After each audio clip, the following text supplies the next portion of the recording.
Now, granted, we weren't making money for the last 2 years, not by a long shot. We were bleeding money. But we had made money before. We'd make money again. It's a cyclical business, and it would have come back, but they just did not want wrestling fans. They didn't want the demographic. They didn't want the reputation that their new crown jewel in their portfolio had wrestling on anywhere. So we got canceled across the board. Worldwide was syndicated, but they pulled the worldwide syndication deals. They canceled Nitro, canceled Thunder. Saturday night was already canceled, and they just said, okay, now make money. I'm like, how the hell are you supposed to make money as a wrestling company when you have no television?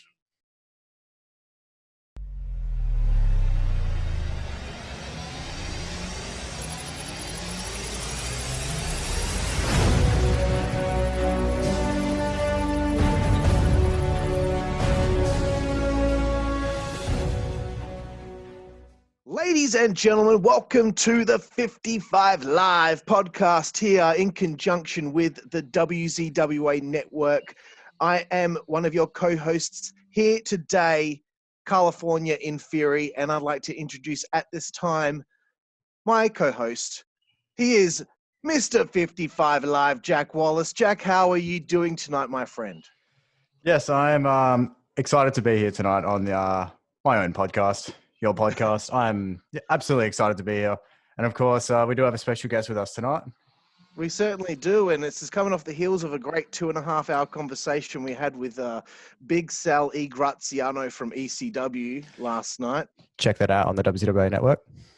And you certainly should, because we give him, the biggest and most full shoot interview of his career that he's ever had. So you got to check that out. And I expect a link to pop up on the screen right now, Jack, as I say that. Yep. But all that aside, I'm very excited here today and night because, we're talking across the planet here to my good friend. I can say that now, Jack. This is my good friend. He is former play-by-play announcer for World Championship Wrestling. He's also dabbled in the WWE and TNA. He is, without a doubt, one of my favorite commentators in the history of the wrestling business. This is the one and only, incomparable Scott Hudson. Scott, how are you today? First, I was actually about to step out because I thought you were going to introduce Tony Schiavone. So as soon as you said my name, I sat back down. So I'm good, Carl. Jack, it's great to hear from you. Looking forward to this. Me too, bro. And, I really appreciate your time. And a few weeks ago, you and I had I think a 3-hour conversation over the phone, which was certainly fun for me, totally nerding out on all things that I don't think many other people would care about, but I wanted to know all the ins and outs of things. So I thank you for your time then and here today. My absolute pleasure. Anytime. So, Jack, would you like to take it away with our first round of questions for Scott? Of course. Like with most interviews about people's careers, we always want to start sort of at the beginning, at the early life. How did you become a wrestling fan? What was wrestling like in your childhood for you? I am 55 years old, coming up on 56 years old. So I started in 1970 when I would have been 5 years old. My grandfather, my paternal grandfather, my dad's dad, was a huge fan of wrestling. And when we would go visit a couple hours away, we would go maybe a weekend every 2 months to go visit him and my grandmother. And it was always the weekend, and he would always call me in and say, Scott, come back here and let's watch the wrestling, which was on Channel 3 out of Columbus, Georgia, live, believe it or not. And this was the early 70s, still live wrestling on local television, not network or even a cable channel. It was just Channel 3 out of Columbus. And just one of those times it clicked. And I became a fan right then and have been a fan ever since. So what is that? 50 years? So yeah, long time. Wow. That's a lot of time being a wrestling fan, man. You would have you've watched it from the Hulk Hogan era through the 90s boom and then through the how it's modernized through the last 20 years. I'll tell you, I I had a friend of mine who's writing a book and asked me some questions about what I saw growing up and when I got to be a fan.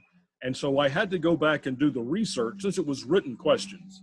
I did the research to see, and living in Georgia, here in the States, in the Southeast, where wrestling was at its zenith in the 1970s and until the mid 80s before the national expansion, I got to see 14 different territories between, I'm not going to name them, but just Georgia, Alabama, the state due west, and Florida, the state due south, and whatever I could pick up from cable networks like TBS or WWOR out of metropolitan New York City, 14 different territories. And so from the 70s until the mid 80s, it was just heaven for a wrestling fan to live in Georgia at the right place where your cable company had the right channels.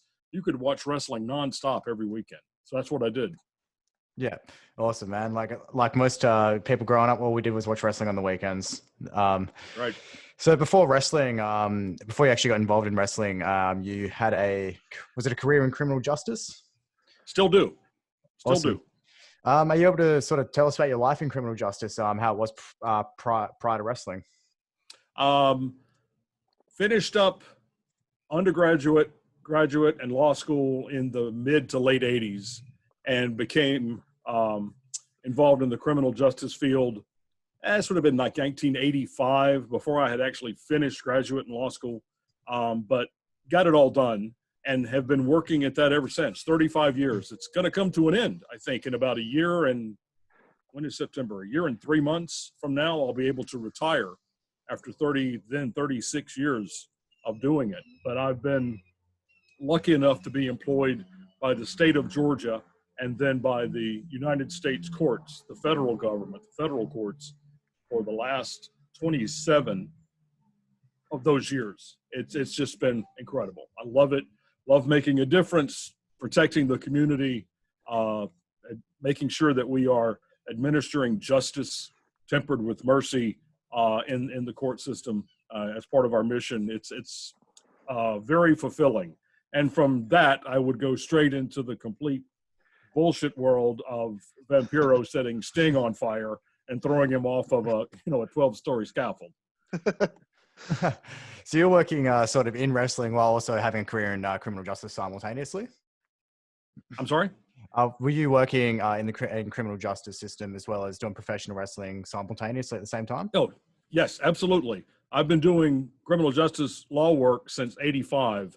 About the same year I started writing for the newsletters, for the sheets. And then I had done radio. I had been I was an athlete in high school and a little bit in college, but I was also a disc jockey. And I played records and, I played top 40. I played AOR, album-oriented rock. I played country, adult contemporary, these American radio music formats. And then I got into, only because I asked, high school and college play-by-play of athletics. I did basketball, baseball, and football. And so when I moved from deep South Georgia to Atlanta, I just met the right people, lucked into it, and the magic words in wrestling, I'll work for free. And, the first words back to me were, "You're hired." And that's when it started. That was in '89. So I've been doing both the whole time. Are you able to sort of speak about what you would consider your craziest story in the criminal justice system? In the criminal justice system, wow. I won't do the voice because honestly it would hurt too much. But I had, and I can't give names obviously, Of course. but this would have been in the early '90s. I had a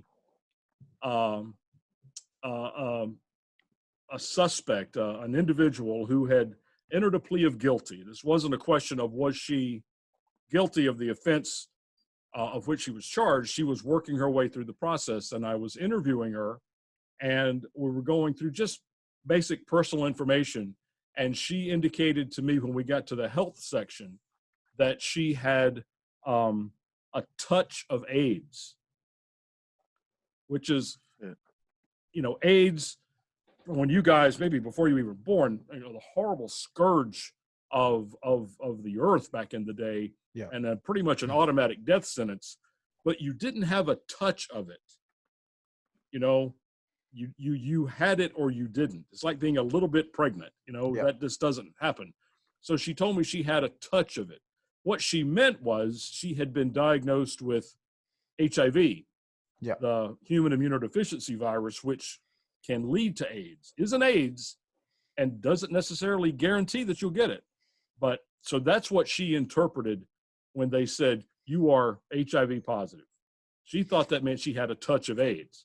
And then about 6 months later, when we were getting ready for her sentencing appearance, I asked her for an update, and she said that she had been upgraded from a touch to a trace, which meant that she had developed full-blown AIDS. There's nothing funny about AIDS, but No. to hear someone describe their own medical condition in those terms, and I'm sitting there thinking, this is one of the great human tragedies, to see what this woman is enduring and trying to stifle a laugh because she thinks she's gone from a touch to a trace. The happy ending to that is she did not pass away. She ended up getting treated and is still to this day alive, and doing much better and no longer in the criminal industry, as it were. But I had someone tell me they went from a touch of AIDS to a trace of AIDS. and you can't tell them the truth. I'm not a doctor. I can't say, well, you're misinterpreting that. Here's what's going on. And I'll tell you this. I've been married to my wife for, 21 years. We just had an anniversary, but we've been off and on boyfriend, girlfriend, and great friends since 1980. So I've known her for 40 years. Yeah. And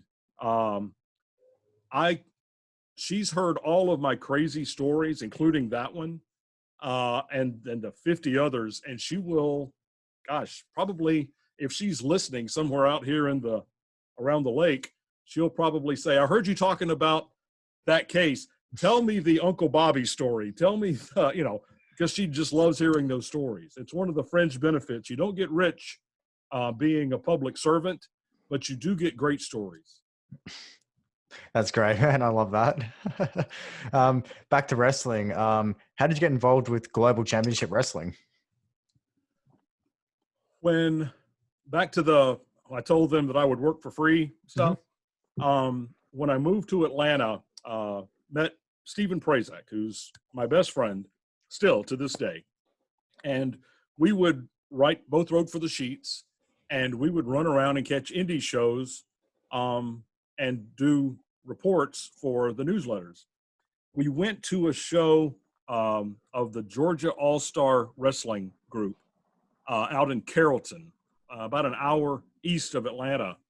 And the show was what it was. It was an indie show, a lot of people, good show. But the ring announcer, the guy in the ring, our next event is one fall with a 15-minute time limit, making his way to the ring. This is the easy stuff. That guy screwed up everything. I don't know if he was not. In fact, I'm sure he wasn't smart to the business. He didn't know that there was a business. They just said, read these cards. And he's just some guy. And so he stands in there and he's calling men by women's names because he's got the cards out of order.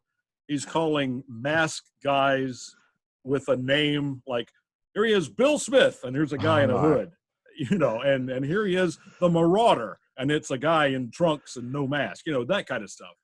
So at the intermission, I went up to the promoter, a guy named Joe Pedicino, who just passed away a couple of months ago and was my mentor. I went up to Joe, had never met him, and I just said, look, my name is Scott Hudson. I've been doing radio for about 9 years. I've never done television, but I know the business, and I don't know what you're paying that guy, but I'll do it for nothing. And he said, you're hired. And so I didn't do that show, but I did the next show, and it went well. And a week later, I was on his television show, never having done television in my life. And that went great.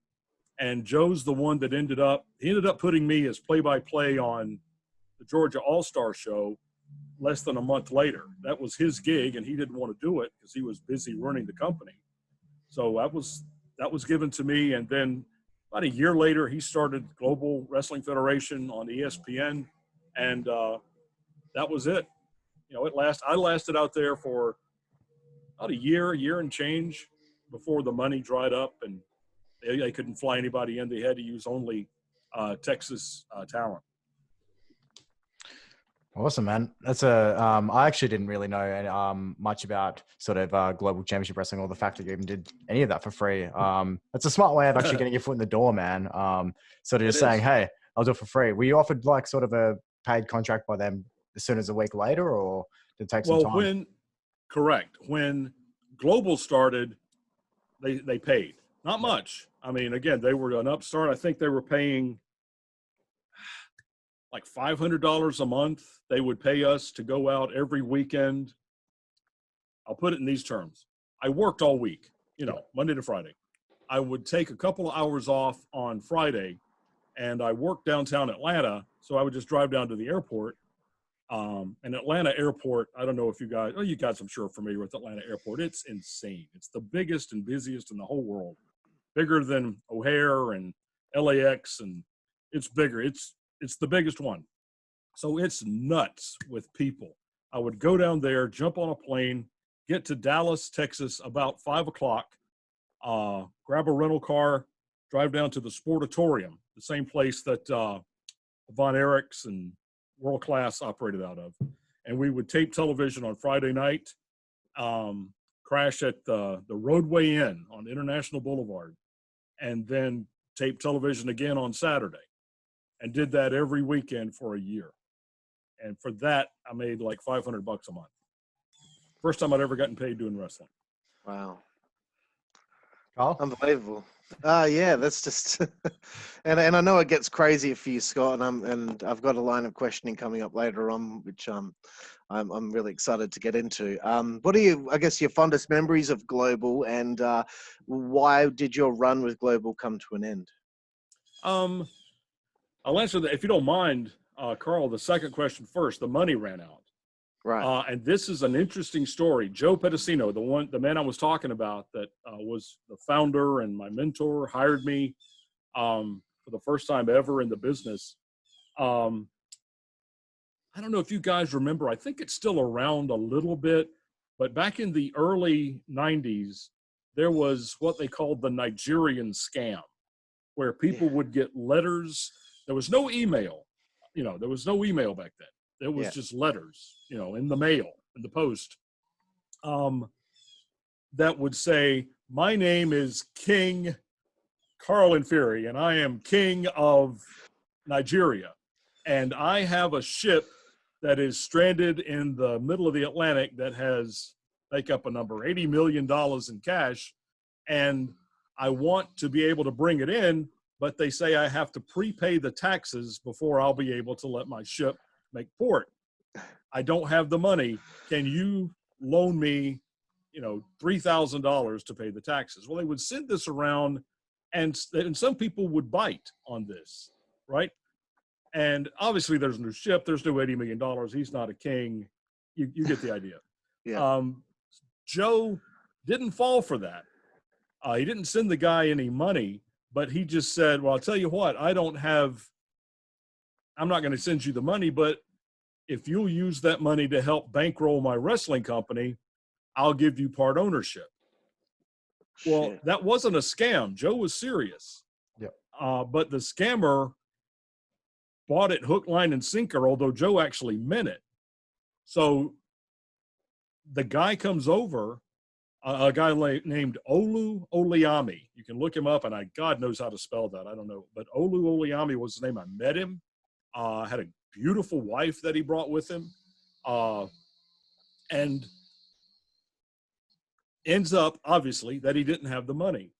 Well, then Joe had to scramble to find investors to launch Global Wrestling Federation from an $80 million or part of an $80 million bankroll to zero.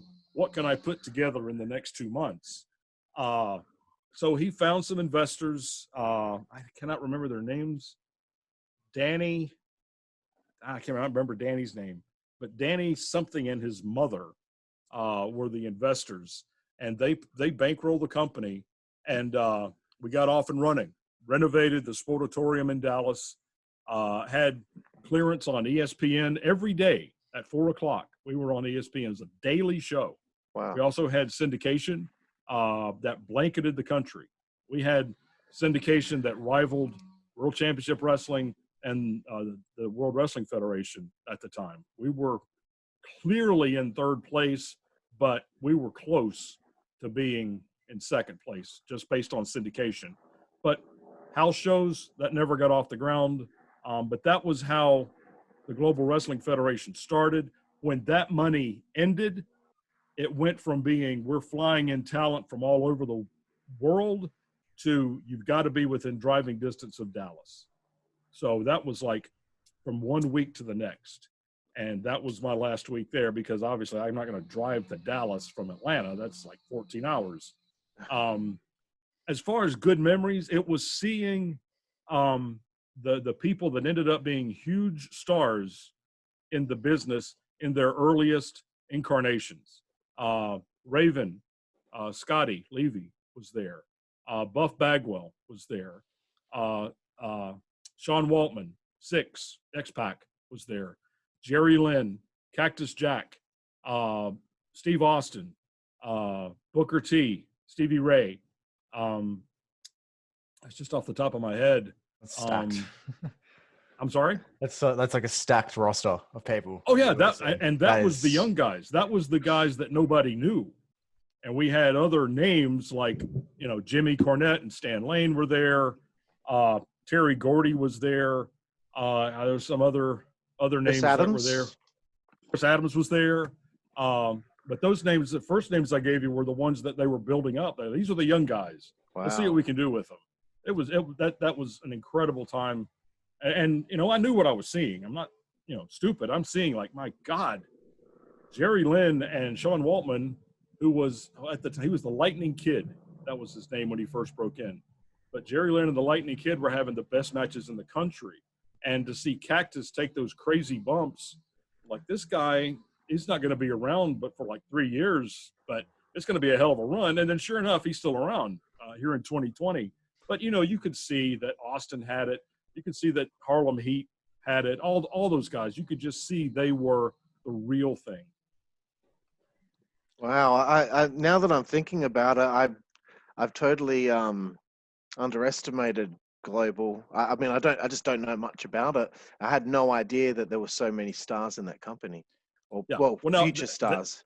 You're right. That's right. They weren't stars then. I don't know. Steve Austin couldn't get arrested back then. Famously, he wasn't arrested, obviously, but famously, Steve refused to work a program with Jeff Jarrett in the WWE. Yeah. When back in the late 90s, because Steve still had issues with the way Jeff's dad paid him when he was in that time, in the Global days, maybe a little before, and getting paid like $200 a week, and Steve couldn't afford to feed himself. Didn't have a family, but he just was living in his car. Same story Rocky has, Dwayne. They were living on poverty wages, and Steve wouldn't work with Jeff because he still didn't like how he was treated by his dad. Right. Yeah, I think I remember Steve Austin talking about eating raw potatoes. Mm-hmm. And that's a legendary story. Just like Brody, Bruiser Brody, who, he's been gone, 30-something years now, 33 years. Jesus. But Brody, when he was breaking in and getting paid, again, nothing, would famously have 2 bags he would carry. One bag would be his gear and whatever clothes he needed, and the other bag would be full of cans of tuna fish and cans of beanie weenie, like pork and beans with sliced up hot dogs or wieners in them, and that's all he would eat because that's all he could afford. They were like 40 cents a can, and he would just stock up and carry that around, and that's what he would eat. Wow. So Global ends. How long is it between Global and WCW? Global ended first part of 92. And then I went back, and I had been doing the Georgia stuff, the Georgia All-Star show the whole time. Yeah. And so I kept doing that. And again, still working at my real job. And, I was married by then and had a real wife and, a real life, but still doing Georgia. Steve Prazak and I he was by then the color commentator on those shows with me. He ended up doing Global with me as well. We did that 92, 93, 94, and 95. We would drive to wherever they were doing TV, never more than an hour or two away. But we would do TV once a month and do 5 weeks of television, 4 or 5 weeks, and get paid $5. That was it. Shit. Wow. We both made $60 a year doing wrestling for 5 years. But it was fun. And we knew we were good. And, we just knew because Steve had done radio. He's a computer guy now, and I was a law guy, but we had done radio, so we knew we were good. And there's no way they were going to get anybody a tenth as good and pay them $5 a month each. So we got away with murder on that show. And basically the whole commentary, we would get the guys over and the promotion and whatever angle, but our primary focus was to crack each other up with inside references and just bullshit to crack each other up. Well, that caught the attention of Diamond Dallas Page, Canyon, Chris Klexoritz, Disco Inferno, who was at one point in that promotion, and they would watch that show just for us. We didn't know them, had never met them, except for Disco, but they would watch the show just for us because they would hear all these inside things. An example, we had a Georgia All-Star champion. I can't remember who it was, but he quit the company. I think he just quit wrestling. So from one TV to the next, the champion that they had built around quit the business. So they had to have a new champion. And the booker told us, he goes, make up something, but whoever is the champion now, Okay. Disco, it wasn't Disco, but Disco Inferno is the champion now. Okay, so we made up this long story that we went over for the whole TV about the tournament and the cities and the buildings where they had the tournament to crown the new champion. And it was in, Perth, Australia. It was, in Peking and Tokyo and, Rio. And every city, which is, of course, all bullshit, but every city, it also had the name of a building that was named after someone. And the names that we used were the shoot names of wrestlers. Right. That weren't being used. So we would have, at the Terry Bollea High Life Ronton in Rio, this happened. And then we remember that the finals were at the Ed Farhat Arena in Douglasville, Georgia. Ed Farhat is famously the Sheik, from the 70s, 60s and 70s in the Detroit territory. So that kind of stuff. And Paige and all those guys just loved it. Long story short, 1995. Can I tell this? I think you and I spoke about this. Yes. Carl. I ended up being Employee of the Year at my job. Yay me. We have this big ceremony, this dinner around Christmas time, and it's in this nice place, and we're all dressed up. And the Employee of the Year is Scott. And I didn't know, obviously. So I get up, and it's like the Oscars, you say something nice, and you get your plaque and whatever. And I sat back down at the table, and that's nice. That's my real job, and people that I respect that I'm working with. And I hadn't been sat back down, but about a minute, literally. And the maitre d' comes up and says, "Are you Mr. Hudson?" I said, "Yes." He said, "We have a phone call for you at the front desk." I thought, okay. And there's no cell phones or smartphones or anything. I had to go to the front desk with those squiggly line cords, and I said, "This is Scott Hudson," and I heard, "Yo, Scooter, this is DDP," and it was Paige. And I had talked to Paige a couple of times in person, but never on the phone. And he said, "I got somebody that wants to talk to you." and, you know, a little bit of silence. And Scott, this is Eric Bischoff. I said, Eric, big fan. Congratulations on your ascension. What can I do for you? He said, we've got a spot opened up for an announcer, and a lot of people that I trust have vouched for you, and I've watched your work, and I think we could make something happen. I said, perfect. What do you want me to do? He said, can you come by Tuesday and let's do an audition? And that was it. Oh, wow. Amazing. Just like that. Just after you just won employee. I won the award. I sat down, Paige calls me, and then Eric's on the phone. And Tuesday I did the audition, and I was off and running. What an incredible day in your life, honestly. It was okay. There was some serious adult beverages consumed that night. I don't mind telling you. I'd really love to know about what your first day on the job in WCW was like. The first day, well, let me tell you the audition story, because that's way better. The first day is boring as hell. It's like anybody's first day on the job. Yeah. Paperwork and meet Susan in travel, and this is Jill in HR, you know, great. But the audition, in downtown Atlanta, there's a place called CNN Center where CNN, the network, is based. But it's also a huge hotel and shopping center, kind of like MGM Grand in Vegas, if you've ever been there. And on that lower level, it's like storefronts and mostly restaurants and clubs and stuff. And then CNN and the hotel, and go up to this huge atrium. WCW had a facade there on that lower level, but it wasn't the office. The office was up in the CNN tower. You couldn't get to it. It was secure. But that facade, which looked great, was the production studio. If nobody was producing TV, it was empty. It wasn't like there was a receptionist or anything. So that's where I'm supposed to go. I go in, I walk up to the door, I hear it click. They saw me. I open the door and I walk in and sit down. And just sit there. You know, I'm on time, I'm early. And 10 minutes later, Keith Mitchell, who is just one of the all-time greats as a producer and director, was with World Class and is now with, I think he's still with Impact. He was with Impact. I don't know if he's done any AEW or not, but he's still around and a great guy, terrific guy. Sticks his head out of a door that I didn't even know was there. Says, "Are you Scott?" I said, "I am." He said, "Hang tight. We'll be with you in a minute." Okay. So I sat there another 5 minutes. Keith sticks his head back out and says, "Scott, yeah, all right, we're ready. Come on in." So I walk through that door, and on the other side of that door is the set of WCW Pro, which was the Saturday afternoon show on TBS.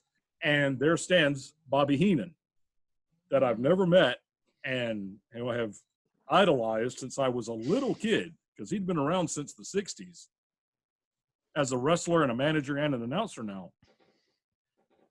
So Keith handed me a mic. Bobby had a mic, and he said, "Scott, this is Bobby Heenan, Bobby Scott Hudson." "Oh, very nice to meet you. I'm a big fan." "Oh, good luck. Well, let's see how this goes." "All right."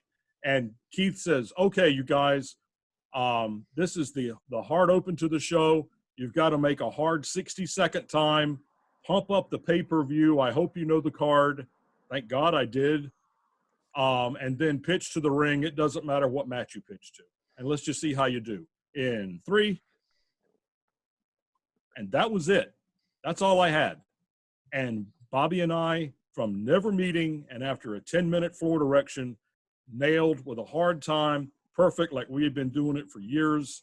And that was it. And Eric came walking out and said he had been watching and said, "You got it. You know what you're doing. Let's talk about, contract, salary, what shows you'll be on." And Bob and I, "Bobby, thank you so much." "Oh, great. You're terrific. This will be fun." And Bobby leaves. So that was my audition. Again, the first day was paperwork and meeting, the girls in travel. It was nice, but, not a lot to it. Oh, way to go, Scott. I mean, that's an incredible audition story. That's fucking awesome. Yeah. So That's when I swear to God, I'll never forget that day. When you were talk to Eric, after this audition about what you were going to do, what was it that he mapped out for you? First, it was just Pro, the WCW Pro show on Sundays, because that was where Eric had come in back in 91, maybe 90, as the C-team announcer, basically the one that did everything that nobody watched, right? And then he had worked himself up famously to be the executive producer of the entire company and president of WCW. And when that first happened, he put Chris Cruz in that spot. Chris Cruz was terrific, but whatever reason, Chris left, and that was the spot that opened up. And so that was my spot. They started me off on WCW Pro on TBS, and just to see if I would show up. You know, that was apparently a problem. And, you know, would I freeze up? Could I fill the time? Could I keep it interesting? Did I have rapport with legend, with Zbyszko, who was my foil? Was it good TV? Did the ratings hold up? All of that. And when that stuck, then I started getting other assignments, a lot of other assignments. Right. So once you got all of those assignments, I'd like to know about a typical week in the life of Scott Hudson, working 2 jobs, and also, you know, with all the duties that you had in WCW. You have spoke about this with me before, but I think everyone needs to know just exactly how busy of a man you were. Oh, thank you, Carl. Thank you. First, lay the foundation. I'm a federal employee for the U.S. courts in Atlanta. I love my job, love my coworkers, love my building, love my judges, everything. So I worked 40 hours a week at that job. No compromise, right? Sometimes 50 hours a week. And parenthetically, during this pandemic that, you know, we're going through over here, it's up to about 55 hours a week, but forget that. So plug that in as the basis. I have a real job. Toward the end, when I was doing so much stuff, I'll start there.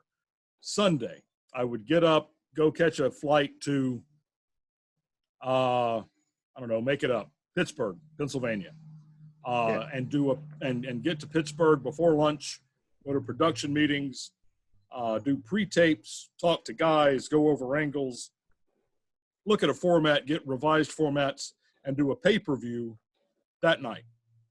Pay-per-view's over, jump in a rental car, and drive to Buffalo, New York.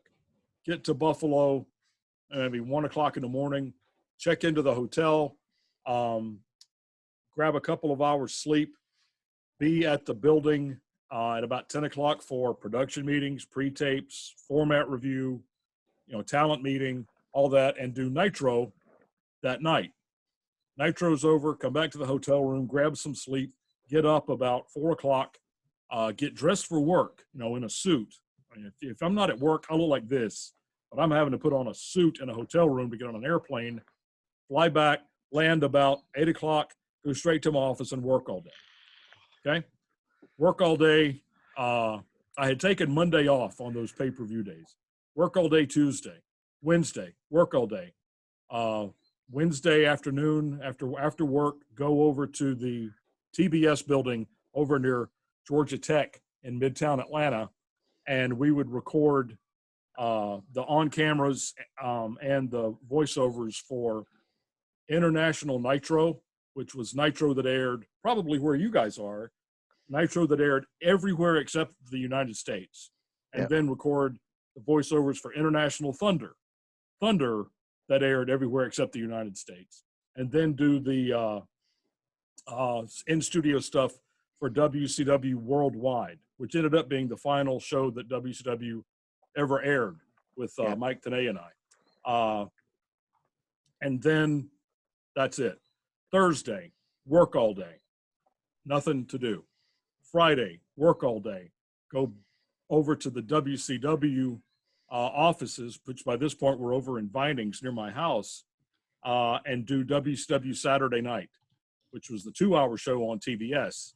And that was a lot of work. You know, there were no matches. We were all doing post-production voiceover and on cameras on a set, and then start back over on Sunday.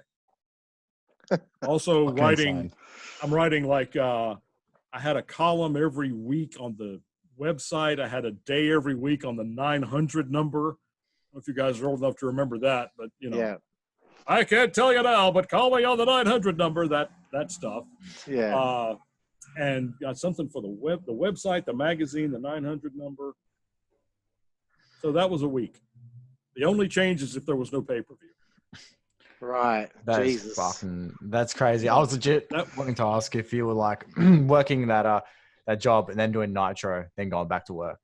Like that is, I have to take my hat off to you. I'm not wearing a hat, but if I was wearing a hat, I'd take it off for you. Well, thank you. It was a lot of work. That all was 99 and 2000. And we made it to 2001, right? Was it March 2001? That's right. Yep. That we ended. So that was 2 years and a few months that I worked that schedule. And, I knew, I was at that point, I was 34 to 36 years old. So I was getting a little long in the tooth to be working that schedule. But, also in that time I had a baby, or my wife had a baby. I got divorced. I got married. I had a baby, bought a house. It was a lot going on back then. Sounds like that's probably maybe the reason that there's no hair on your head at the moment. No, I'm afraid that was that ship had sailed back in the early 90s, but that's a good excuse. I got to remember that one. I wanted to. Sorry, Jack. Did you have something? I got a quick one. We didn't actually write this down, but then you mentioning that last episode of WCW Worldwide. Right. So I thought we may as well just quickly get this one out of the way because we don't actually have this one written down. I'm afraid we're just going to forget this later. I only discovered this. So I'm 22 years old, so I never watched WCW in its peak. I started watching wrestling 2002, 2003.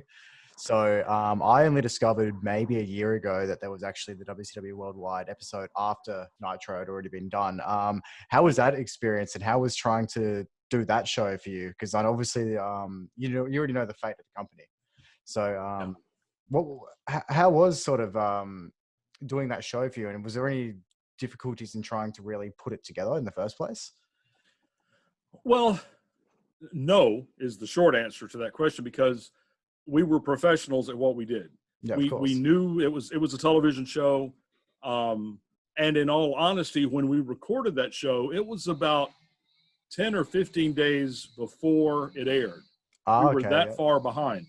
So when we recorded it, we didn't know what was going to happen. So we recorded 2 finishes. Yeah. One was, we're out of business. It was the one that aired. We'll see you on down the road, or whatever it was I said. The other one was basically, it promises to be a huge Monday night on Nitro. We'll have it all for you right here next week on Worldwide. Yeah. It was just another show, or it was the end of the entire company. So we recorded both. It was easy at the time because we didn't know. Yeah. The hard part was that Nitro in Panama City Beach when we did know. That was tough. Yeah. So awesome. Thanks for that. Sorry for screwing with the timeline, Carl. No, that's fine. I thought that's fine. It is an important story because it's an interesting little tidbit. Another interesting tidbit was that WCW Magazine was still being produced in May of 2001. I've actually got a copy of it in my man cave, but yeah, that's still going at that point. When they brought me in, they did a feature on me in the magazine just to introduce me, which was nice. It was only a page, and it was all a shoot. But I remember I went in that little feature. I went crazy for Benoit. Chris was a friend of mine, and regardless of that, he was, for my money, the best wrestler in the world. So that whole feature on me is basically about how much I love Benoit. So now I'll go find that magazine, just cringing. There's a picture of me and my dog, at my house. I'm gonna have to find Here's Scott and his dog. They both love Chris Benoit. I've got pretty much almost every edition of the magazine. I'm going to have a look back and see if I can find that. It's in there. I just need like a 20-second break. I just need to go to the toilet. It made me think just then. What was it like if you were at the commentary table on a live pay-per-view and you really needed to go to the toilet? That's a good question. That is one of those things that only comes with experience. And you can say a lot of stuff about, making hard times and paying attention to the floor director and hearing, what your IFB is saying and keeping the show flowing and all that. That comes with experience too. But just being able to do that is something that comes with experience. You can have somebody that's got one of those great, John Facenda voices that can make you want to, but if he gets on the mic and immediately has to go to the bathroom, that's not good. That's not good for, but again, that's live television. That's like what we're doing. My wife works for a law firm going the other way from us down in Macon, Georgia. And they did a Microsoft Teams. I don't know if you guys are familiar with that, but it's like a video. It's like Zoom. That's what they use. And she hadn't really used it, and she was putting it together for a couple of the other lawyers in the firm. And she was asking me, like, what do I do? What do I, and how do I, and what do I? And I said, well, first off, you need to understand there is nothing like the rush from doing live television. And that's what you're doing. That there's a moment where you click go or start and you can't undo it. And you just got to go. And that rush, and I don't do drugs, I don't drink a lot, but I can't imagine any drug or any booze making you feel that exhilaration of when, Wendy Turner would drop her hand and we knew that we had 2 hours to fill. Yeah. And we just, on a wing and a prayer, we just go. That's a great feeling. And just being able to control and not go out, not drink, 14 bottles of water before you go out there. Yeah. Don't eat a lot before you go, don't eat anything before you go. You just learn. That comes with experience. Fair enough. No, I was just curious about that. If you that does bring up one good story that, again, I've got my Diet Peach Snapple, but I don't have bottles of water. They would have a cooler full of bottles of water for us out there because you got these Klieg lights and 80,000 people, and it's hot. It's really hot out there. And you've got makeup on, and you've got the production assistants coming out and patting you down. Like right now, I'm sitting outside here at my house, and I got sweat. But we would just, during a commercial, a whole bottle of water, but you're rehydrating, so it's not going to go through you. Right. But there was always a bottle that had an H on it. It's not mine, but it was Bobby's. And right. Okay. You did not mess with Bobby's water because it wasn't water. It was straight vodka. And if you ever watch those old shows, Bobby is a funny as hell guy. And he is. He just can't help it. But he got funnier and funnier and funnier as the show went. He's a pro. He was, God rest his soul. But he was also getting hammered as the show went. And so his comedy became even more barbed, and he was, taking even more piss out of the baby faces and putting over the heels even more. Yeah, man, I miss that guy. All right, I'll get back into our line of questioning here, Scott. Sure. But Jack, we might be able to use that as a little network extra. That could be an extra. When you first became the play-by-play guy for WCW Saturday Night, how big was that for you to follow in the footsteps of the likes of Gordon Soley, Jim Ross, Tony Schiavone on the mothership? Thank you very much for asking that. That was the highlight of what I did. I mean, if you look at individual things, getting to call this or being on the last this and whatever, that's all great. But nothing will ever top that day when Eric called me at my house and said, we want to try something with you. This was in 97. I can't remember. I think 97, yeah. He said, we want to try something with you. I said, name it, whatever you want. You're the boss. He said, we want to put you on Saturday night. Tony, who was the director of broadcasting, director of television, it was just too much for him to come in and do that. doing Nitro, and everything else. Just want to put you there. You know, Tony thinks you could do it, and I think you could, so we want to do it. To him, it was just another assignment, like I said, and I appreciate that.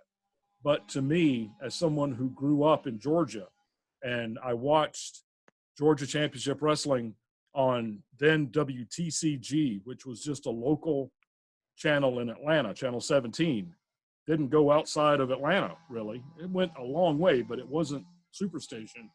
I watched that show with Ed Capral as the announcer. And then when the Battle of Atlanta went down and Ed Capral went with Ann Gunkel and Gunkel Sports and All South Wrestling, they brought in Gordon in 1974. And Gordon stuck around until 1985 when they brought in Tony. And then Tony stayed there until basically Jim took it over when Tony left to go to the WWF in 1990. And then me. Wow. I cried. I mean, I couldn't let Eric know. Yeah. And because at that point, there was a Nitro, there was a Thunder, there was other stuff, and it was easily the C-Team show. It was no longer the prime spot in the company, not by a long shot. But to me, it was Ed Capral, Gordon Soley, Tony Schiavone, Jim Ross, and me. And that, to this day, gives me, I don't know if you can see, but it still gives me chill bumps. That was the highlight. I'll never forget that day. Wow, yeah, I mean, absolutely. I mean, it kind of makes me think of how people would feel winning the NWA World Heavyweight Championship in NWA TNA. Like, it's not what it once was in prominence, but it still means something to you because it's got such rich history. That's absolutely a perfect analogy. I agree. I wanted to ask you a little bit about some of your broadcast colleagues because as I've said to you before, I can tell you're having fun the whole time that you're with these guys. First and foremost, working with the American Dream, Dusty Rhodes. Well, again, this will be I'll say this answer once, and it goes for everybody that you're going to ask about. I am a mark. As we sit here in June of 2020, I am a mark still and proudly wave that flag.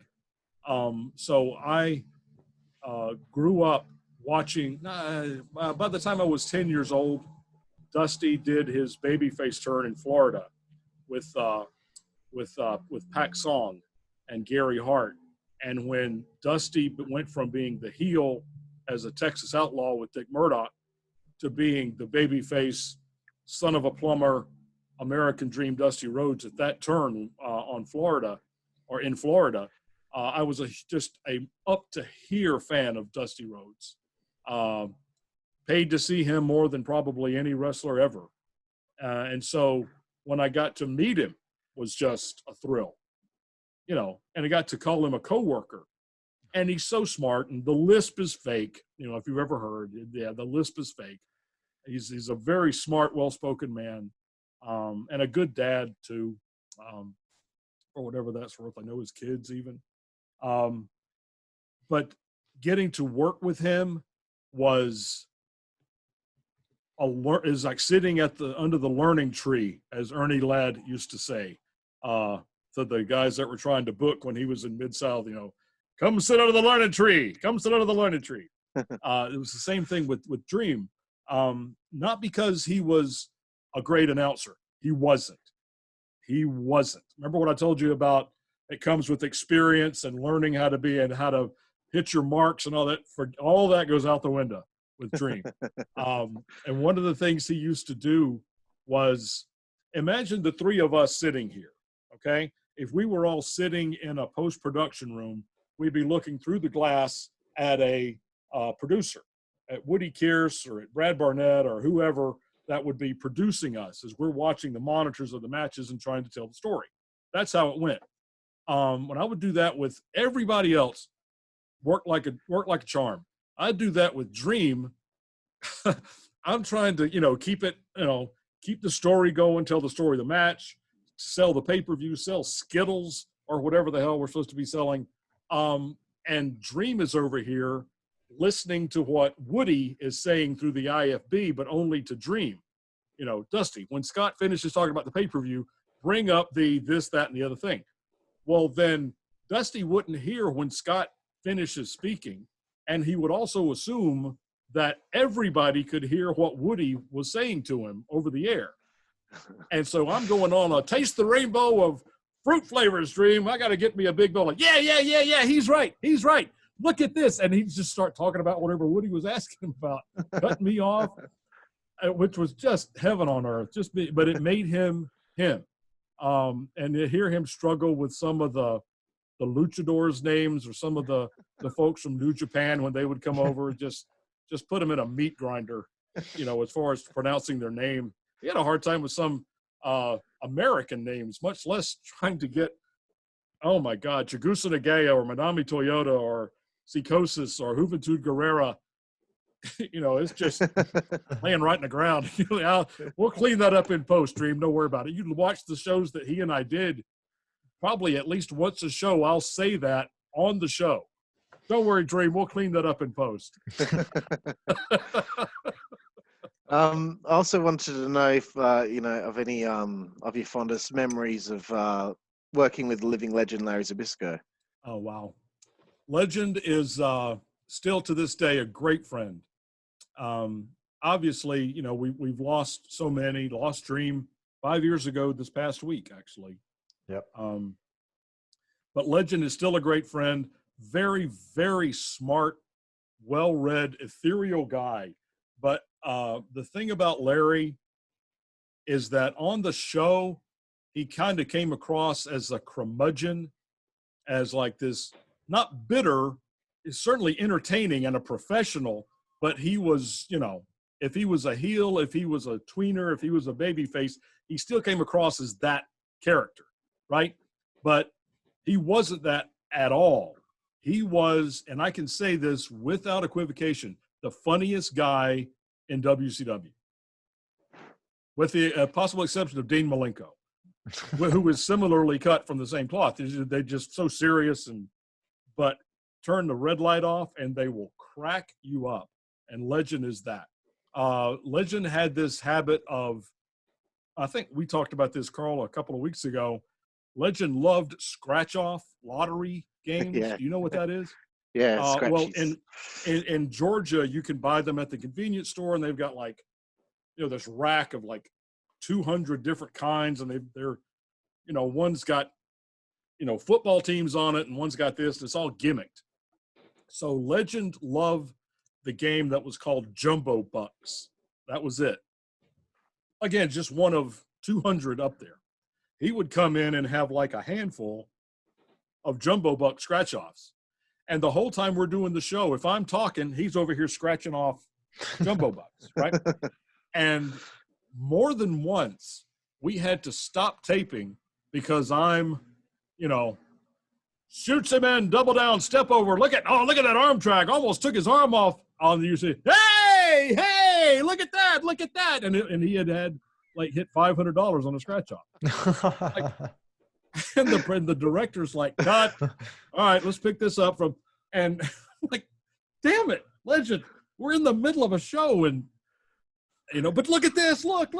And what he would do is, if you scratch off two sections, you scratch off the top half, and it tells you how much you won, right?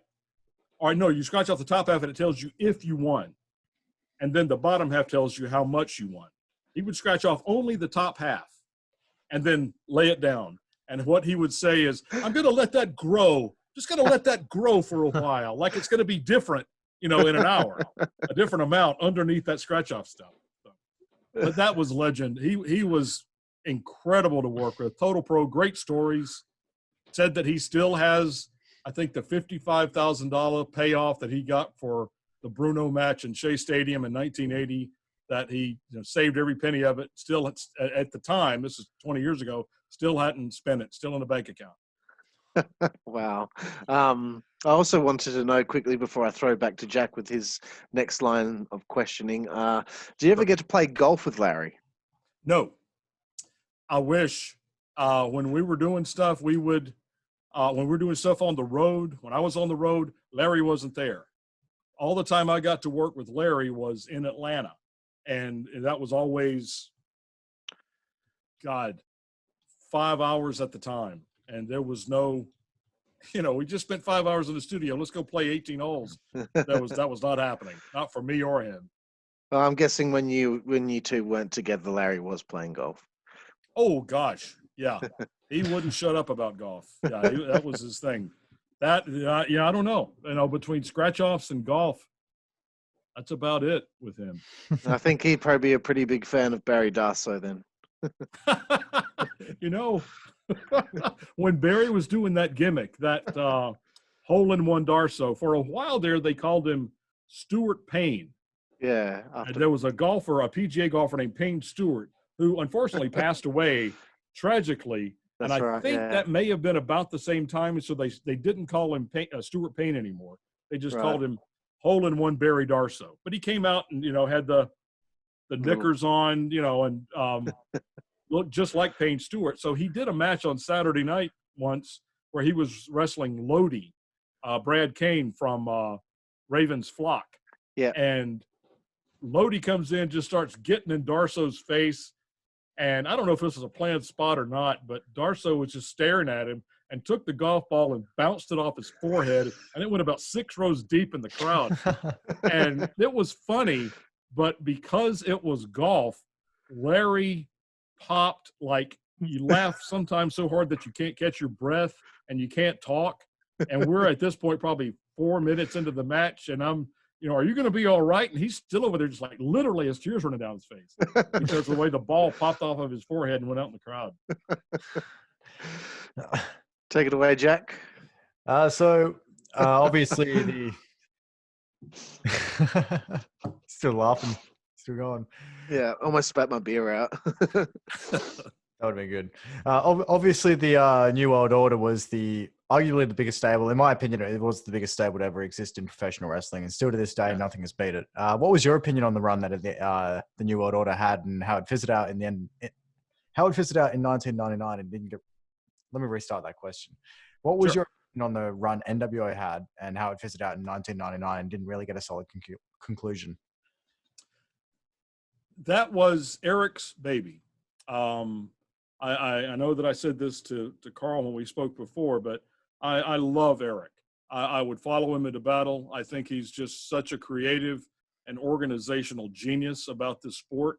The NWO was his idea, and what he envisioned was an overarching angle that would cover everybody. It wouldn't just cover the NWO and the people the NWO were feuding with. That it would start small. If you can picture, this is a horrible analogy, but like a mushroom cloud. Yep. It starts kind of small and then just envelops everything around it. That was what he envisioned for the NWO, and that's what it was. It was fun to see. It was creative, and I think at the end of the day, it got away from Eric because it was so over, and Eric so wanted everybody to benefit from the largesse of the company and how over that angle was.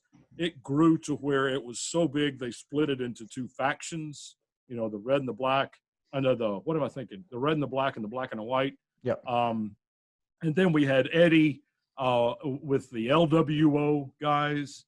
And then Paul E and ECW had the BWO, the Blue World Order with Brian Heffron, Blue Meanie, which was hysterical. And it just got so unwieldy that there was no way to really bring it home. Yeah. And you're right. It never got a proper conclusion because honestly, I don't know if you guys remember the television show Lost that aired back in the early 2000s. It was huge in America, and they had it played out for 4 years. They wrote, the storyline arc, and it'll start here and finish here. And famously, the guys that made the show said, we know what the first scene is, we know what the last scene is, and we're gonna tell the story. Well, it was so popular, they said, we need 4 more seasons. I'm like, no, we don't have 4.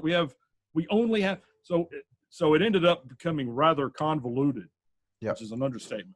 And that was the same with the NWO, that if Eric did have, and I don't know, but if Eric did have an idea of how it was going to sunset, it didn't happen, because I guarantee you he didn't see it morphing into that unwieldy beast that it became, with, God, probably 30 people in it, and, 2 factions and all of that. It would kind of get to the point where it would become sort of a curse more than a blessing for some guys, because they would become a part of the NWO, and they'd, instead of actually, the NWO is supposed to lift people, they just become another member or just another statistic.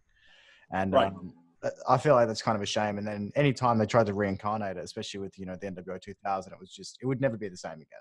And, even if Eric Bischoff or whoever was writing NWO 2000 got it right, even then it still wouldn't have been the same, and it still wouldn't have been the proper conclusion. And that's just my opinion anyway. I mean, some people might see it differently, because I haven't seen much.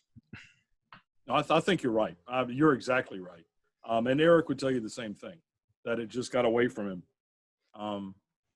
That it was so cool and so good and so over that everybody wanted to do it. And, not to knock the guy, but what the hell else is he going to do with Horace Hogan? You don't want to leave anyone out either. Yeah. So, throw him in the NWO. He can do the jobs for the NWO. Was there ever any... Horace. No, sorry, man. Was there ever any wrestler in WCW you felt never really got their chance or their due? Wow. Haven't thought about that, but just when you said that, the first name that came up is Steve Regal.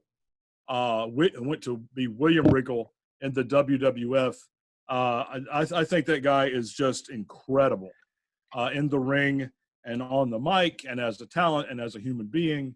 I think we could have done a lot more with him. He had probably already gone before the company ended. In fact, I'm sure of it.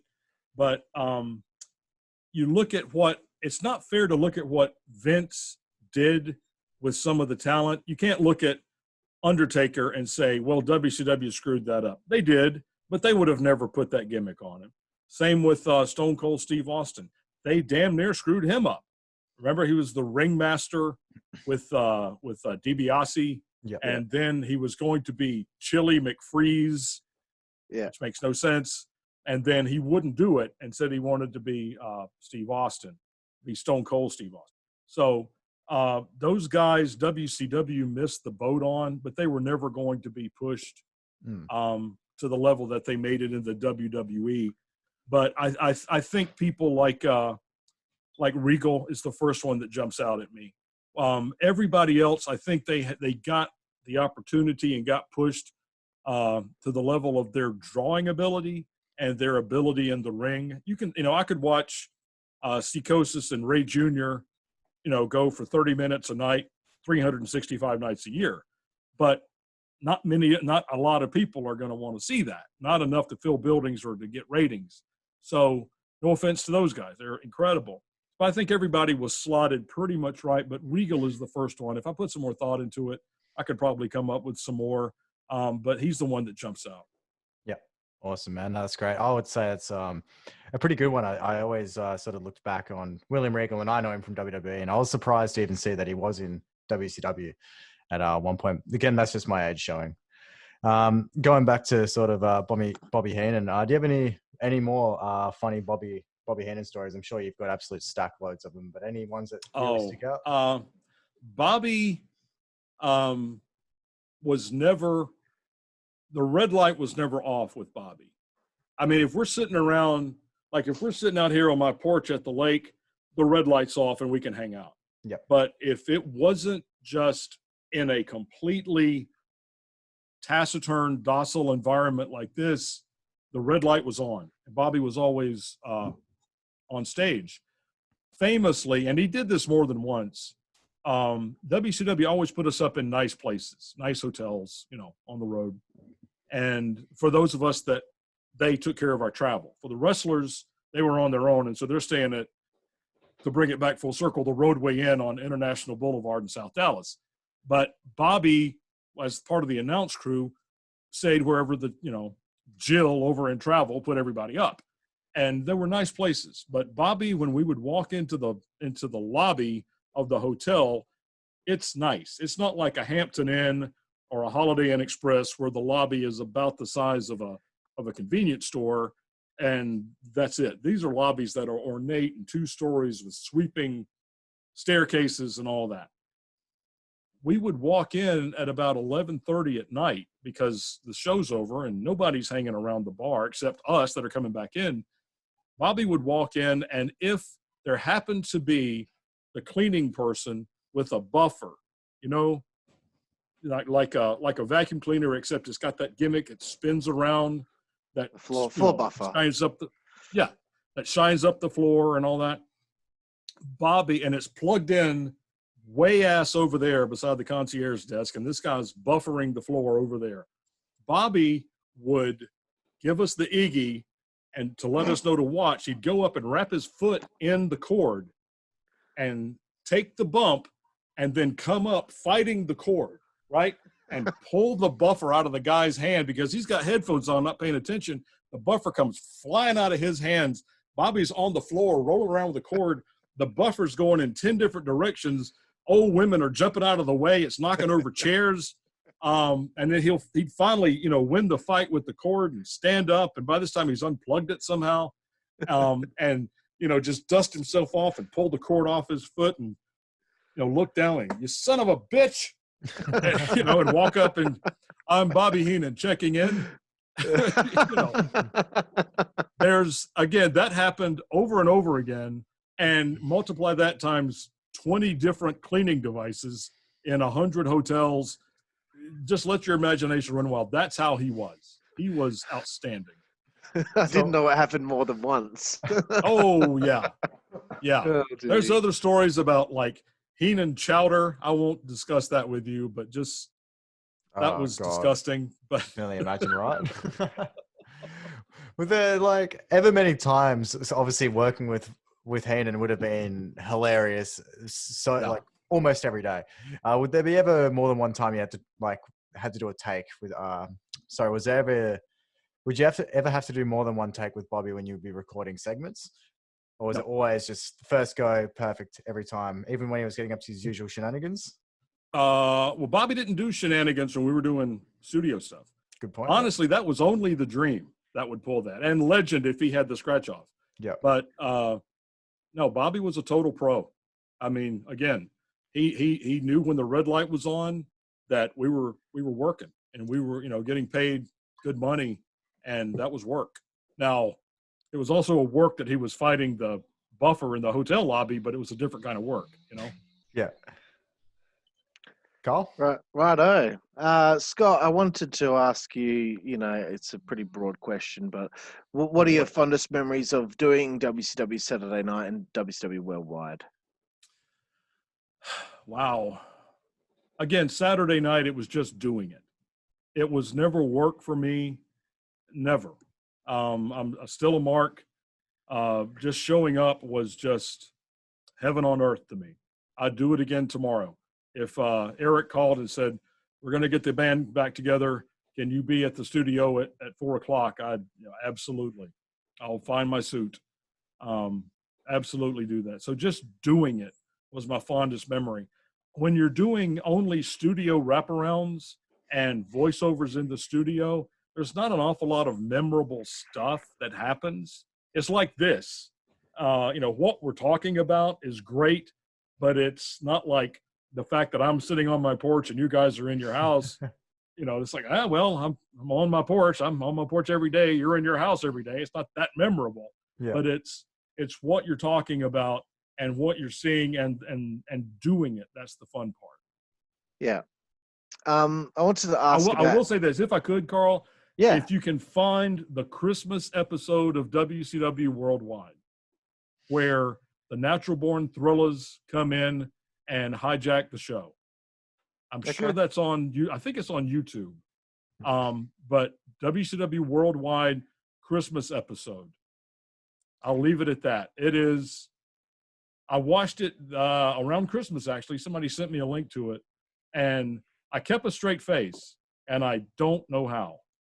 Right. I do not know how, but people like Mike Sanders, who is just a genius, love Mike Sanders. There's another guy, Jack, that we could have done a lot more with was Mike Sanders, above average Mike Sanders. Yeah, we were speaking to Alan Funk a few weeks ago for the show, and he's and I'm going to bring up something that Alan said, which I found very interesting about the WCW guys when they went to WWE. I'll bring that up a little bit later. But I wanted to ask you about Eric, and when the first time was that you could tell that Eric was getting burned out, and the trouble with AOL Time Warner and the merger started to rear its ugly head. Honestly, I can't tell you when I saw Eric getting burned out. I don't know. Obviously he did. He'll tell you he did. Yeah. I couldn't see it. He was always great to me and a good boss. But there are other guys in the company, I'm sure if you ask them, they'll be able to say, oh, I know right when it was. It was, Thursday, May 18th, and we were in Shreveport. I have no idea. I never saw that. But obviously in the overall, I can look back now and see that he was getting burned out. But honestly, it was probably somewhere along the times of the merger. We were owned by Time Warner. The Time Warner had purchased Turner Broadcasting, and we didn't really realize any difference. They were interested in making money, and we were making money. When AOL came in, and it became an AOL Time Warner thing, they weren't really interested in making money if it wasn't making money in the way they wanted to. Okay, if you can, If you can imagine this, if you owned a store, okay, and your store sold just candy, right? And you're making money hand over fist. People are in and out of the store, and you're rolling in money because people love candy. Great. And you just keep going. And you finally say, you know what? I'm tired of doing this. I'm going to sell it to this guy who wants to buy my store. And you say, you want to buy the store? Terrific. That'll be X number of millions of dollars. Great. And the guy comes in and says, I know you've been making money, but I think we're just going to sell raw vegetables now because we don't want to sell candy. But we shouldn't have a problem. Well, you're going to go out of business in no time. And that's what happened with us. WCW was bought, or Turner Time Warner was bought by AOL or merged with AOL, and they hated wrestling fans, hated them. They just saw, what's the old joke about what has 60 legs and 5 teeth? The front row at a wrestling show. That's what they saw. And they said, we don't want our pristine name attached to those people. So we're not going to have their show on our networks. And they're not thinking about the college kids. They're not thinking about the casual fans. They're thinking about a small minority of fans that may not have the best dental hygiene. Exactly. And they didn't know. We were so much more than that. Now, granted, we weren't making money for the last 2 years, not by a long shot. We were bleeding money. But we had made money before. We'd make money again. It's a cyclical business, and it would have come back, but they just did not want wrestling fans. They didn't want the demographic. They didn't want the reputation that their new crown jewel in their portfolio had wrestling on anywhere. So we got canceled across the board. Worldwide was syndicated, but they pulled the worldwide syndication deals.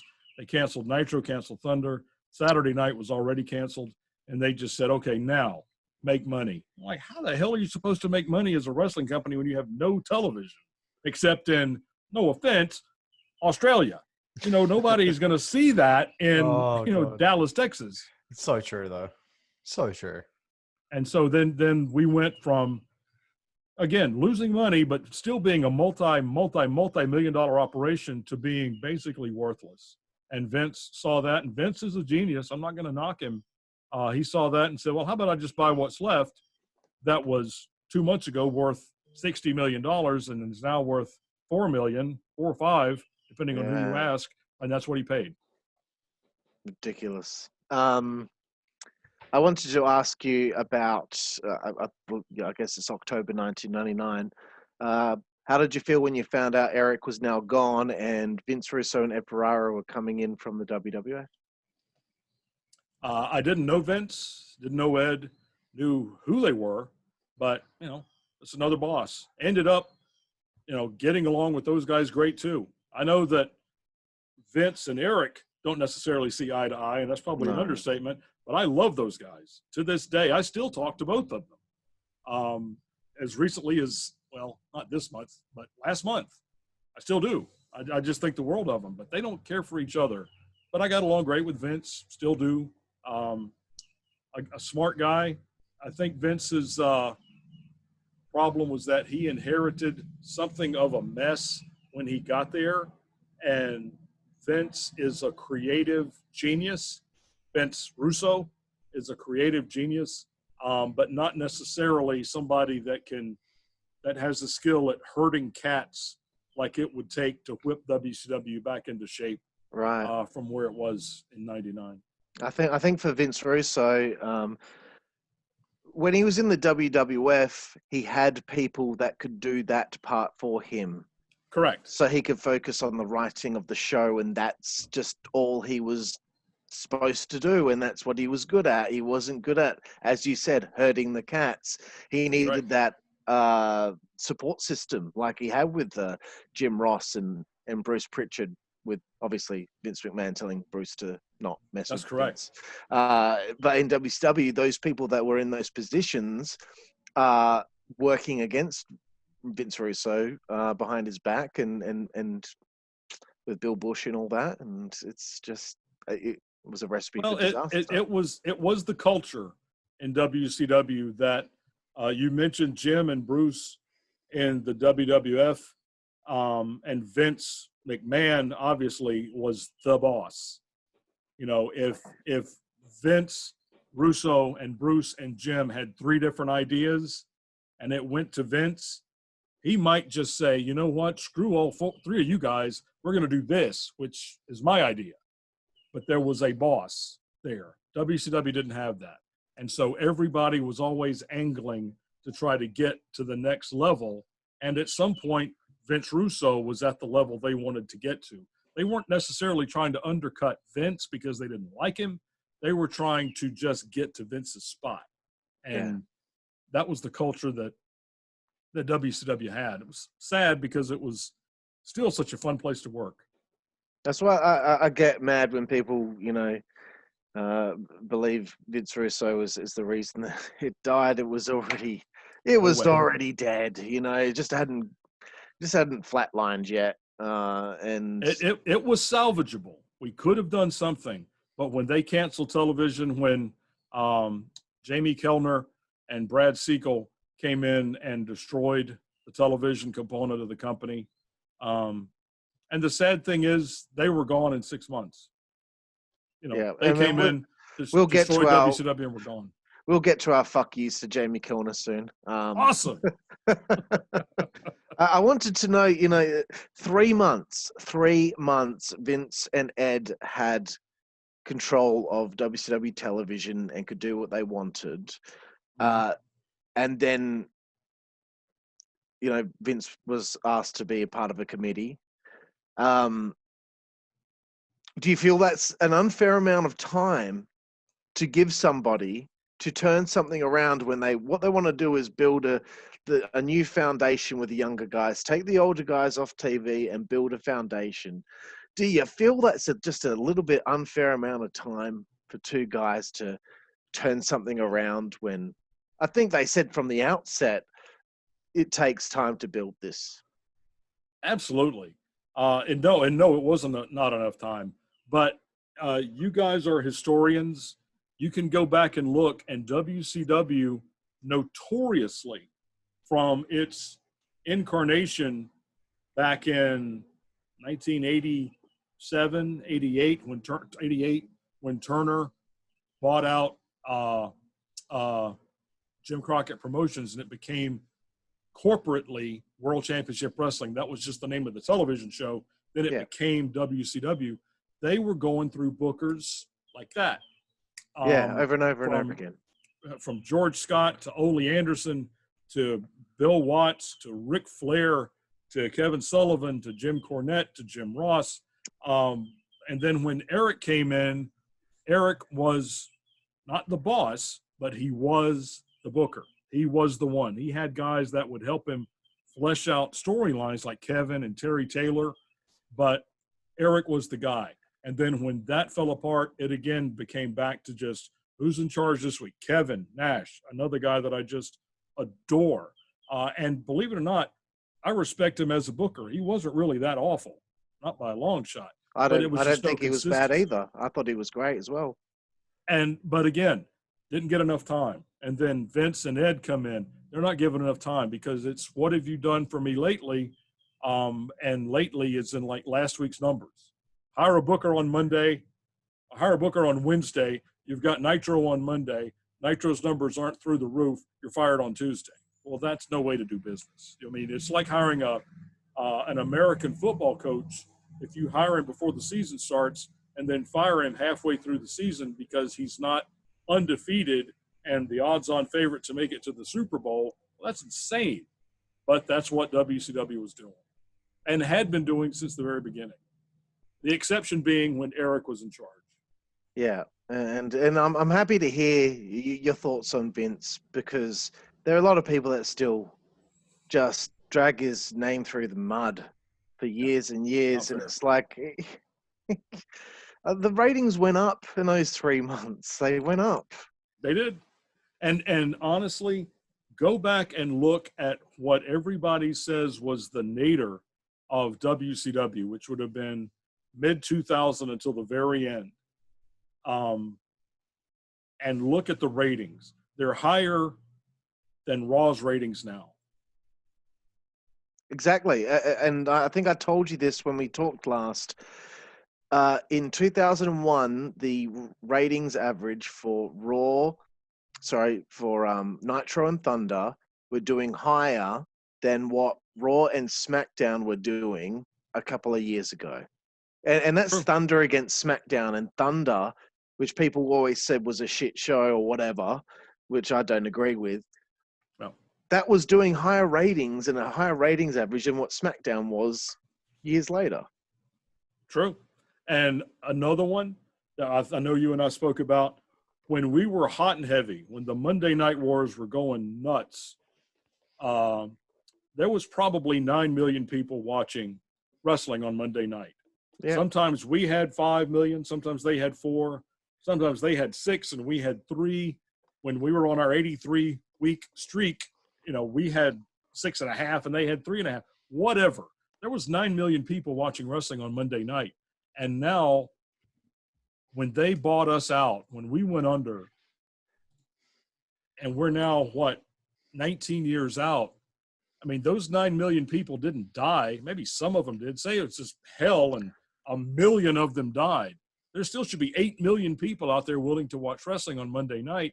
And the WWE puts out a press release when they have, like 2.5 million people watching Raw. Where did those other people go? They ran them off. It's their fault. Not ours. I also want to ask how you felt when you found out that Vince Russo was going home in January of 2000. I mean, I know Kevin Sullivan was taking over, and to be honest with you, that little stint that Kevin Sullivan had, better television than WWE's done in the last 10 years. I don't care what anyone has to say. I take a backseat to no one in my admiration of Kevin Sullivan. If I have to live with, I got to work with Eric Bischoff, Vince Russo, and Kevin Sullivan as the bookers. You want to throw in Jimmy Cornette and Paul Lee. That's probably 5 of the smartest guys in the business that could have a book anymore. But when Vince went home, again, I had a job to do. I had a company to work for. I had a contract to meet, and I was going to do what I was told. That's just the way it goes. Vince came back famously in April, but of 2000. But again, it was just the next day at work. It was chaos, but that's kind of what we had become accustomed to. Yeah, and I will say this because I've just finished. I'm just about to get to April of 2000, my chronological viewing of WCW, and I just finished Uncensored 2000, and everything is it's really good television still. And I just want to put it out there that this is better than what's going on today in the WWE, Sure. without a doubt. Yeah, I agree. Jack, you're back with us? I am indeed. Yep. Sorry about that little absence. I just thought I may as well just quickly dip instead of interrupting. When you finally got promoted to WCW Monday Nitro, how exciting was that for you? Oh, fantastic.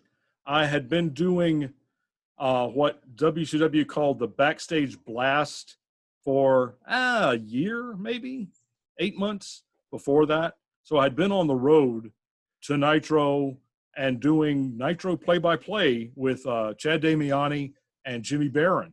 But it was a internet-only broadcast, which was one of those deals. I don't want to try to overthink it, but it was like you could turn the sound up on your computer and hear us calling the matches, but there was no commercials. If there was a commercial on the television broadcast, obviously we can't change that, but we would have interviews with talent that we were doing during the commercials.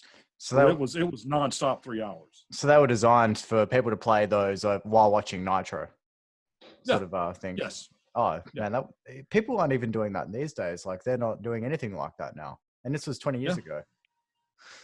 Yeah, it was. See, I wouldn't have been able to watch any of that because I had dial-up. I had dial-up internet. Yeah, so actually, you got to that would not have worked. Like you try and download a porn video back then, you would wait 3 hours for a 30-second looping video. That's a nightmare for someone who's a horny teenager. I'm telling you right now. Oh boy. Tell me about your experience getting beat up by Rick Steiner on Nitro. Oh wow. That was 99, July 99. Yeah. I had not been on Nitro. That was what was twofold. First, it was basically my audition to see if I was going to be part of that Backstage Blast stuff. That was about the same time. All right. Yep. I think I'd been doing Backstage Blast a couple of weeks, and they wanted to see how I did on camera. Plus, Tony Schiavone had said that he had been doing television since '83, basically without a week off, and he wanted to take 2 weeks off. Just wanted it, needed it. Yep. And then would I do Nitro? Are you nuts? Of course I'll do it. Where do I go? Call Jill and Travel. Set it up. And I don't know if there's a Jill and Travel. I've long since forgotten those folks. But that was the story, that Tony just wanted 2 weeks off to take his family to the beach and forget about everything. So that's what he did. So I did the show, and I can't remember where they were. It seems like one was in Memphis. I can't remember. But I know the last one was in Rockford, Illinois, home of Cheap Trick, one of my favorite bands. And after the second week, Eric calls and says, well, you did great. You kept us moving. It was great. The reviews were great. Unfortunately, the ratings went up. So we've got new people watching that probably don't know the show without you on it. So we got to get you off the show. I said, okay, what do you want to do? And he goes, well, can you be in Rockford and we'll figure it out? Yes, sir. So I go to Rockford. Before the show, Eric comes to me and says, we're going to have Rick beat you up. I said, okay. I said, why? And he said, well, the storyline is Rick's a heel. He's an asshole heel. He's also a legit All-American wrestler. And you're going to tell the story up until that segment of why is somebody like Rick Steiner, who was an All-American wrestler at Michigan, medaled in the Pan American Games and all the legit stuff, because the guy's a stud. Why does he need to use a chain and hit somebody with a chair, all that stuff, all the heel stuff? So the story's going to be is every time Rick Steiner's name comes up, you're just flabbergasted that a legit amateur has to go to those extremes. maybe he's not good enough. Maybe he's lost a step, so he's got to resort to the bullshit. And so then Rick comes out and beats me up. Well, when Rick and I heard that story, Rick said, all right, what do you want to do? I said, just do that. Whatever Eric said. I said, I was an athlete, in high school and college, so I can take whatever you've got. You can kick my ass. There's no doubt about that. But just don't be afraid. Just lay it in. Beat me up. All right. So he said, are you sure? I said, I'm 100% sure. So he comes out, rips my headphones off, pulls me over the desk, throws me in the ring. I'm begging off. And he said, all I'm going to do is belly to belly you. He said, just roll with me over my left shoulder and don't hold your breath. And which was the best advice ever, because if I had, I would have passed out. Because when he landed on me, he landed full force. Rick's 250 pounds and just on top of me. And then he mounted me and started punching me for real in the face. And they came out and pulled him off of me. But that got me off of television because they went to a commercial. There's no announcer, because I'm in there dying. And they come and pull Rick off. And Eric comes out and announces the rest of the show. And I'm still in the ring. And when we come back from the break, and I can't remember who it was. God, I wish I could. One of the floor directors was dressed up as the security guy, but he's directing everybody in the ring. And so he's over me, like my face is facing this direction and his face this way. He's like right over me. And he says, Scott, we're back in 15. Do not smile. Because apparently I was smiling for all daylight.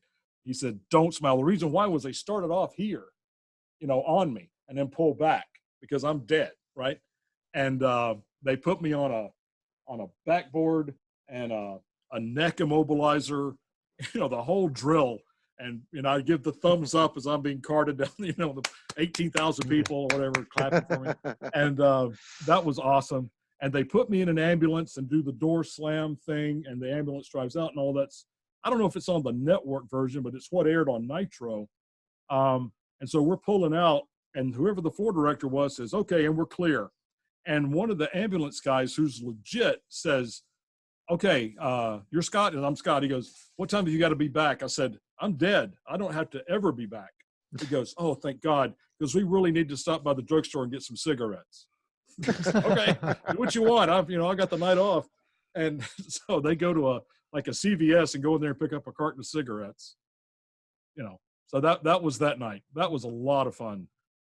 What an awesome story, man. I feel like I need to go watch that for myself now. I'll go see if I can find it on the network, but with how much that's edited. It seems like it's July, maybe the first or second Monday in July. I can't remember, of 1999. I'll find it for you, Jack.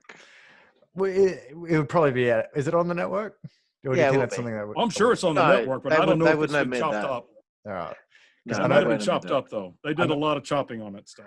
Yeah. Why do they do all that stuff? Like, I don't understand.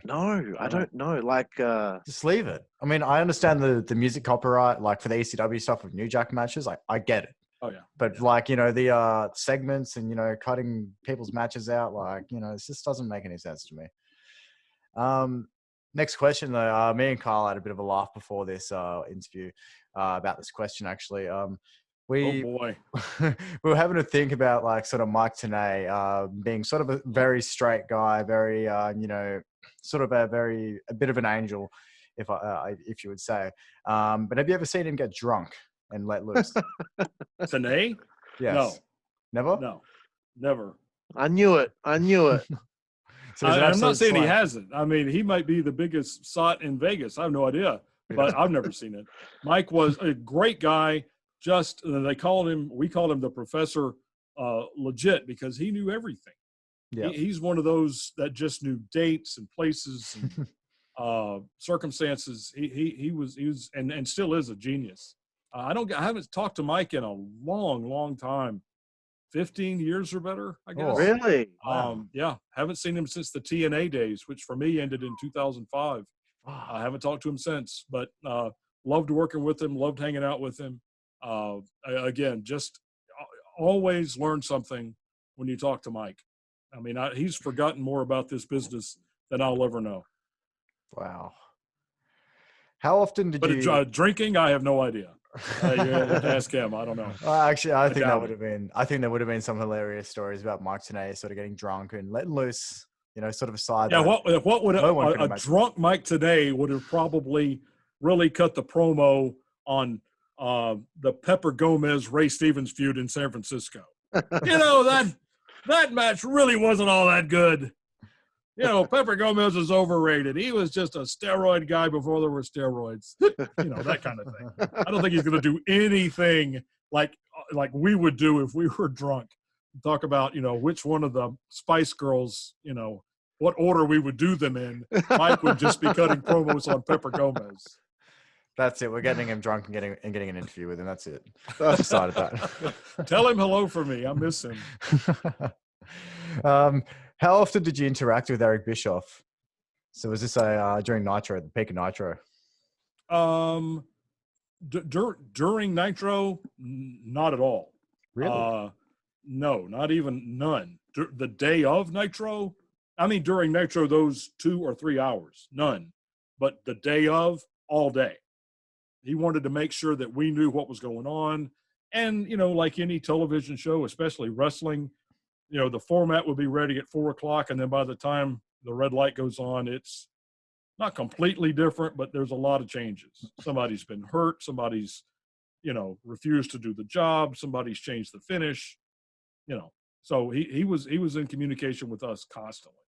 It's very good that he seemed to be very, very, very hands-on. A Yes. lot more than a lot of other sort of guys that were in his position in other companies. I feel like that worked to his benefit big time, in my opinion. Especially since he was able to sort of make himself a character on TV, which at the time, to my knowledge, in the 90s, having a sort of authority figure. Was it known to the public, Carl, at all that Eric Bischoff was the sort of was booking? I don't know his position again. On my history of WCW is very he was like he was the announcer, but it was kind of like when Vince was the announcer and Bret Hart was kind of ripping on him. People at home didn't really know, but then you kind of would know. But like eventually, I think once he joined the NWO, then it was known that he was, because he was able to make himself a character on screen way before Mr. McMahon ever did. He was Mr. Yes. McMahon before Mr. McMahon existed. Exactly. That's exactly right. You just spill your beer. No, it's an empty bottle. Okay. No, that's the point I was trying to get to. Like, it's great that he was hands-on because he's able to get himself to that position and able to understand sort of the business and the wrestlers so much to the point he was able to get himself in sort of stories and, as you said, become Vince McMahon before there was a Vince McMahon. Yeah. I think it would be realistic to say that maybe Vince McMahon came up with the Vince McMahon character because there was an Eric Bischoff on TV. But again, well, it took him till what, like Survivor Series with Bret Hart getting screwed for him to make the decision to make himself a bad guy character on television, and that's what 97, and Eric had already been doing this like way longer. Yeah. Eric joined in 96, and I think Vince had been coming down to the Memphis territory playing a heel character on Memphis TV when they were using Memphis as like a training ground for a few months. And that was Vince getting ready to introduce that character, but it certainly was rushed after what he did to Bret. Yeah. Big time. We would love to hear if you have any Kevin Nash stories. Kevin? Yeah. I'm going to be honest with you. As much as I love and respect Kevin Nash, my interactions with him were always professional. Yeah. I know there, a lot of stories of Kevin, the party guy and all this other stuff. But if you ask me one time, like you asked me about Tenay being drunk, no for Mike. But for Kevin, I never saw him out of line. I never saw him not being a total pro. That character that you saw on television, the too cool for the room, and every guy wanted to be him. Every girl wanted to be with him, that kind of thing. Yeah. That was a character. He was just a total professional, well-spoken, polite. I wish, he's not going to wrestle a buffer like Heenan and all this other. He was just a pro. Kevin. Yeah. Like we only wanted to ask that because essentially mine and Jack's favorite is Kevin Nash. He's our favorite person. Yeah, he's fucking awesome. I love. Have you interviewed Kevin? I wish. I really hope that we could line that up one day because, like, before I ever saw Kevin Nash and Scott Hall on television, I was a pretty nerdy kind of guy. But once I saw their swagger, the leather jackets and the bandanas, and then I started dressing like that, and then I became cool, and then I got laid. So, I owe him a lot. I didn't know Kevin had been to Australia. Congratulations. No, I'm kidding. But, I can't speak for Scott. A lot of people have Scott Hall stories. But for Kevin, he's big as all outdoors. He's 7 feet tall. He's in shape, and he took care of himself and still does to this day. And does have that swagger and is that cool. But that what you saw on NWO was a character. But he is a gem of a guy, and I hope you get the chance to talk to him.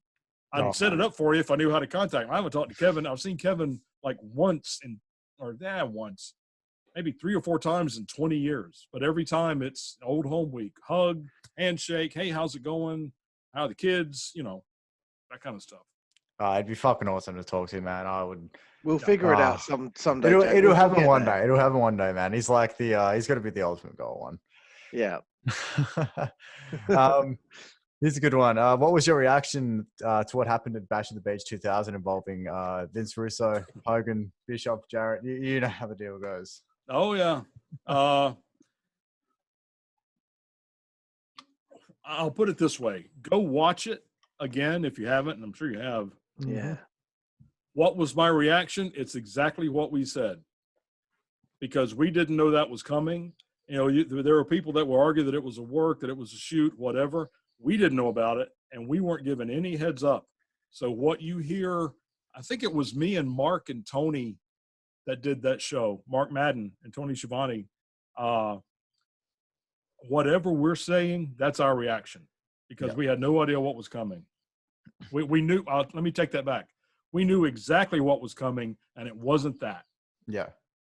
I mean, we had a finish, we had a format, we had everything we knew, just like everything else, And then all of a sudden this happens, and we're looking around like, what the hell?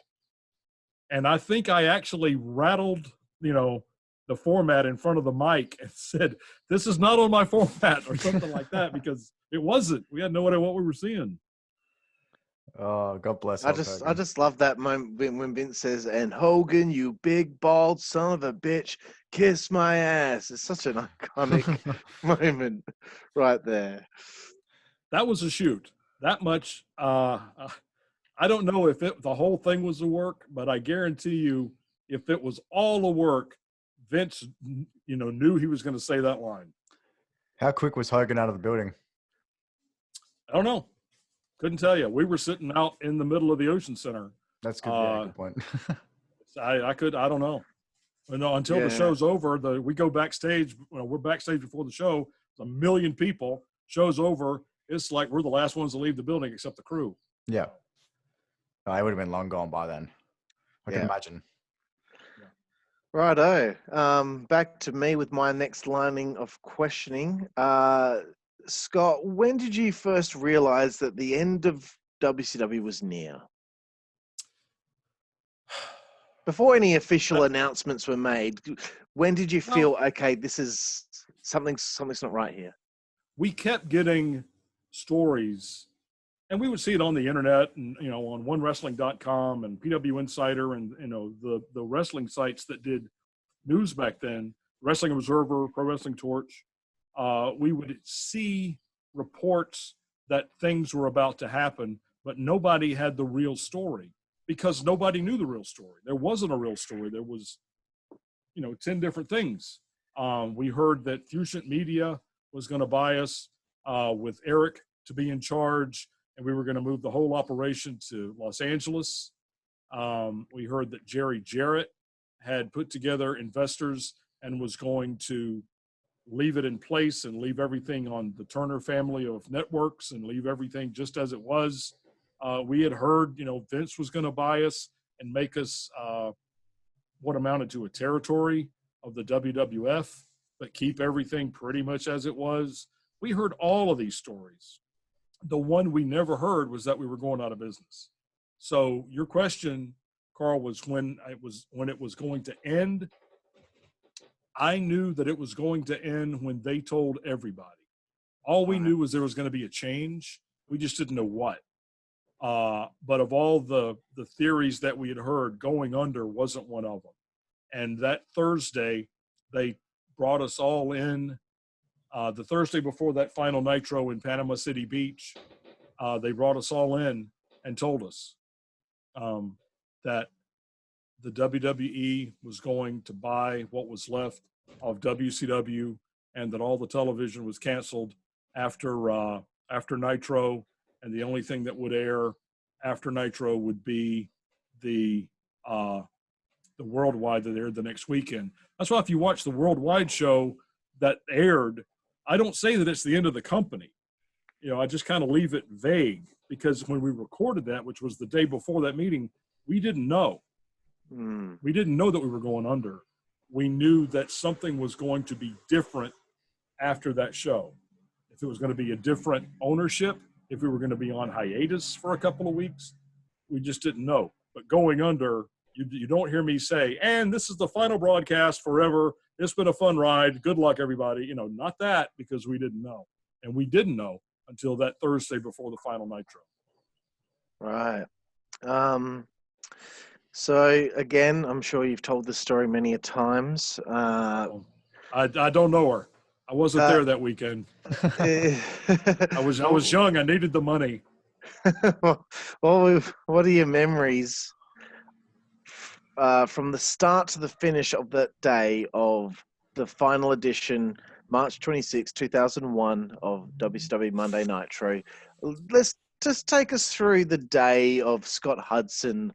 Oh boy. And how I'm sure that this was a hectic day for you. Yeah. Well, we knew what was going to happen.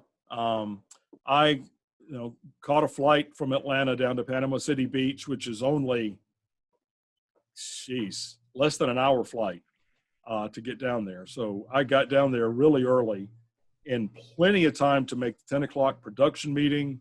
And the production meeting involved them introducing us to, I know Shane was there, obviously. I think Jimmy Hart was there. I think Bruce Pritchard. Bruce Pritchard was there. There was a couple of other folks from the WWF at the time that were there. And we went through the production meeting. Newt found out everything that was going to happen. So it was only a half a show. Vince and Raw took over both shows at, I guess were we an hour in, 90 minutes in? Whatever it was, we did half the show, and the other half was a simulcast of Raw. Yeah. And so we had, a couple of matches. I think Scotty and Booker, maybe, and like the Cruiserweight tag titles. Doing this from memory. Stasiak and Bigelow. Yep. And then Sting and Flair. So we had, some good stuff. So we get there and treat it like a regular day, like a regular show. And, but we only had half a show to do. Jesus. And otherwise it was a normal day. And, we knew what was going to happen. So I didn't know when I would see some of the folks again. So I went around and said my goodbyes as best I could. Mostly to the crew, because I knew that I would never see those guys again. That I knew that it's a wrestling business. I'll run into the talent somewhere along the way, and I have over the years. But for the crew, never again. And that's pretty much been the way it is. So I went around and said my goodbyes to them, and then to some of the talent that that really meant a lot to me, especially like Flair. And a lot of the cruiserweight guys, Sean, Stasiak, Scotty, Steiner, Booker, just, hey, it was a fun ride. I hope I did right by you, that kind of stuff. And then we started the show. And when the show went down, you know, you can watch that on the network as well. The show was, it was a normal show until Sting and Flair. And Tony and I, and it was just the two of us, we knew that it was the end. And Tony and I are friends, and we knew it wasn't like the last time we'd see each other, but it was the last time we'd be doing a WCW Nitro together. And so you can hear a lot of emotion in our voices and a lot of what we're trying to put over with Sting and Flair in that main event. That was real. That was raw emotion. We weren't fed any lines or anything. And then when it ends and Vince takes over, Tony and I get up and go backstage, and the crowd stuck around and watched on the big screen, you know, the simulcast. But we're backstage, and Tony said, what time's your flight? I said, I'm going back in the morning. I got to go to work. He said, where's your bag? So it's in the locker room. He goes, go get it. Let's go home. And grabbed my bag, and Tony had driven down. And so about 10:15, we piled into Tony's car and drove back to Atlanta, just me and him, and spent the whole trip laughing and telling stories about the wrestling business and, you know, like this, like what we're doing, just for the whole time. Oh man, that was the final Nitro. I guess that must have been a pretty powerful conversation between you and Tony for, I don't know how long that drive was, but 4 hours, I guess. yeah. It was fun. Again, it wasn't the last time I was going to see Tony. It wasn't like, you know, we had, you know, hatchets to bury or anything. It was nothing like that. It was just, you know, oh God, what's the word?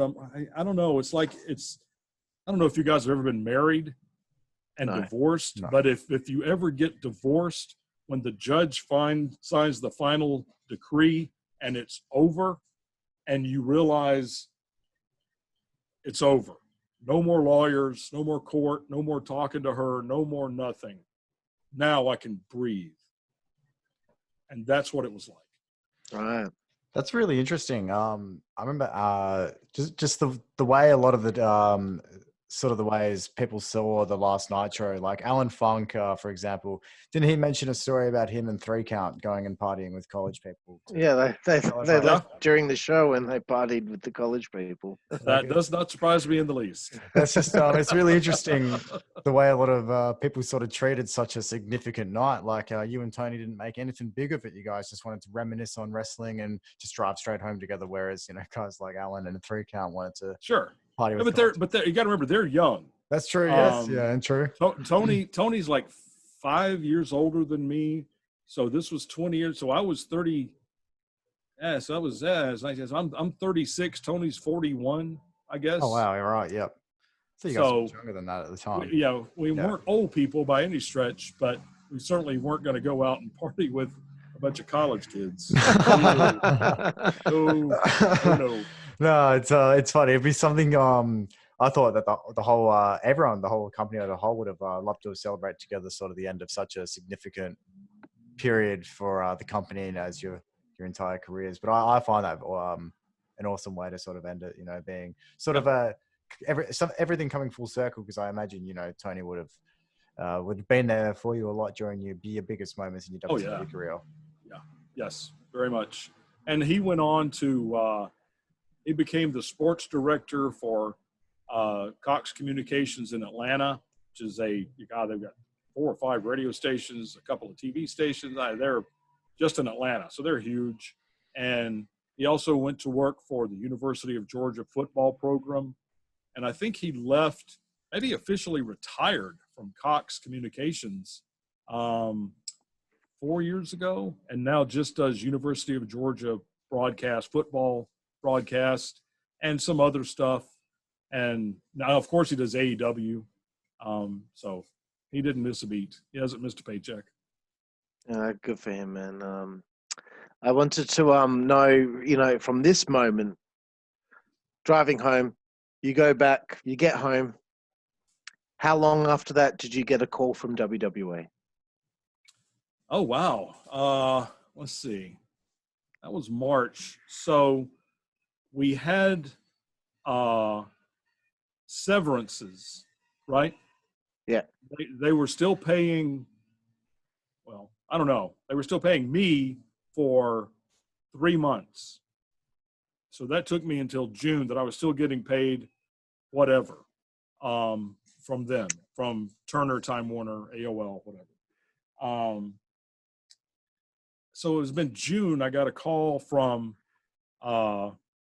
Kevin Dunn and said, no, I take that back. It wasn't Kevin. It was Jim Ross, and said, we want to meet with you. We're having a meeting at the Ritz-Carlton in Buckhead in Atlanta, where we're going to have a couple of suites set up, and we want to meet with everybody from WCW, if they're interested, one-on-one to see about coming to the WWF. Are you interested? Sure. So mine was scheduled for whatever, 3:00. I had an hour, met with Jim, and we knew within 5 minutes. I said, look, I'm not quitting my job. I'm not moving from Atlanta. There's not enough money in the world to make me do either one. And I just want you to know that. And he goes, well, then I guess that answers that question. So then me and Jim Ross had like an hour in the suite just to talk old school wrestling, which was great. Heaven, because I'd really never met Jim until then. And so then that washed along until about maybe 2 weeks later. That's when Kevin Dunn called me and said they wanted to do something in Tacoma with the invasion angle, and asked me to come up. Yeah, asked me to come up and to audition. So I went up there. They had a limo meet me at LaGuardia Airport, and went to the studios, met everybody. It went great. They put me through my paces. It was a long day, and somewhere up in the catacombs of the WWE is a videotape. I guess it's videotape, maybe digital. I don't know, of me doing play-by-play and Michael Hayes from the Fabulous Freebirds doing color for an hour-long version of WWF Superstars, the syndicated show. And that was just to see how we worked together and how could I handle myself in post-production. So that's somewhere up there. And did stand-ups and, whatever. Same kind of thing with Bobby that I did in WCW. And then they told me, we're going to do this in Tacoma. We know you can't work here full-time, but will you be able to do this? I said, absolutely. They said, it's 2 weeks, 2 days in Tacoma, 2 days in Atlanta. Perfect. I'll do it. Great. And so I did that. Crazy to me that they don't do this in Atlanta for the first one. They do it in Tacoma. Interesting that they do it in Tacoma. Was WCW huge in Tacoma? I don't think we had ever. In fact, I know we had never played in Tacoma. We played Seattle, but I'm not even sure about. See, I remember driving through. I remember we did a show in like British Columbia, and I had to drive to Seattle to catch a plane. I'm not sure if we did a show in Seattle. So no, we were not huge in Tacoma, not by a long shot. I just don't understand that train of thought. Why wouldn't you just wait another week to do the Bagwell Booker T match in Atlanta, where WCW's home was? It doesn't make sense. It's not even across the street. It's in the same building where WCW was, where Phillips Arena. It's now State Farm Arena. But they could not have screwed that up worse. Imagine that they had advertised that there will be a WCW match in Atlanta. All the WCW fans might try and buy a ticket, and then maybe the reaction to the match that I think to this day wasn't even that bad might have got a good reaction. Yeah, I agree. 100%. So let's bring it to Tacoma, which is, Oh God. you know, Scott already knows how I feel about this. Booker T, Buff Bagwell, it's the WCW taking over on Monday Night Raw. Scott Hudson on commentary, Arn Anderson on color commentary, which never happened in the actual WCW. Stacy Keibler on ring announcing, which never happened in the actual WCW. No Dave Penza, no Mike Tenay, no Tony Schiavone. How did it go, Scott?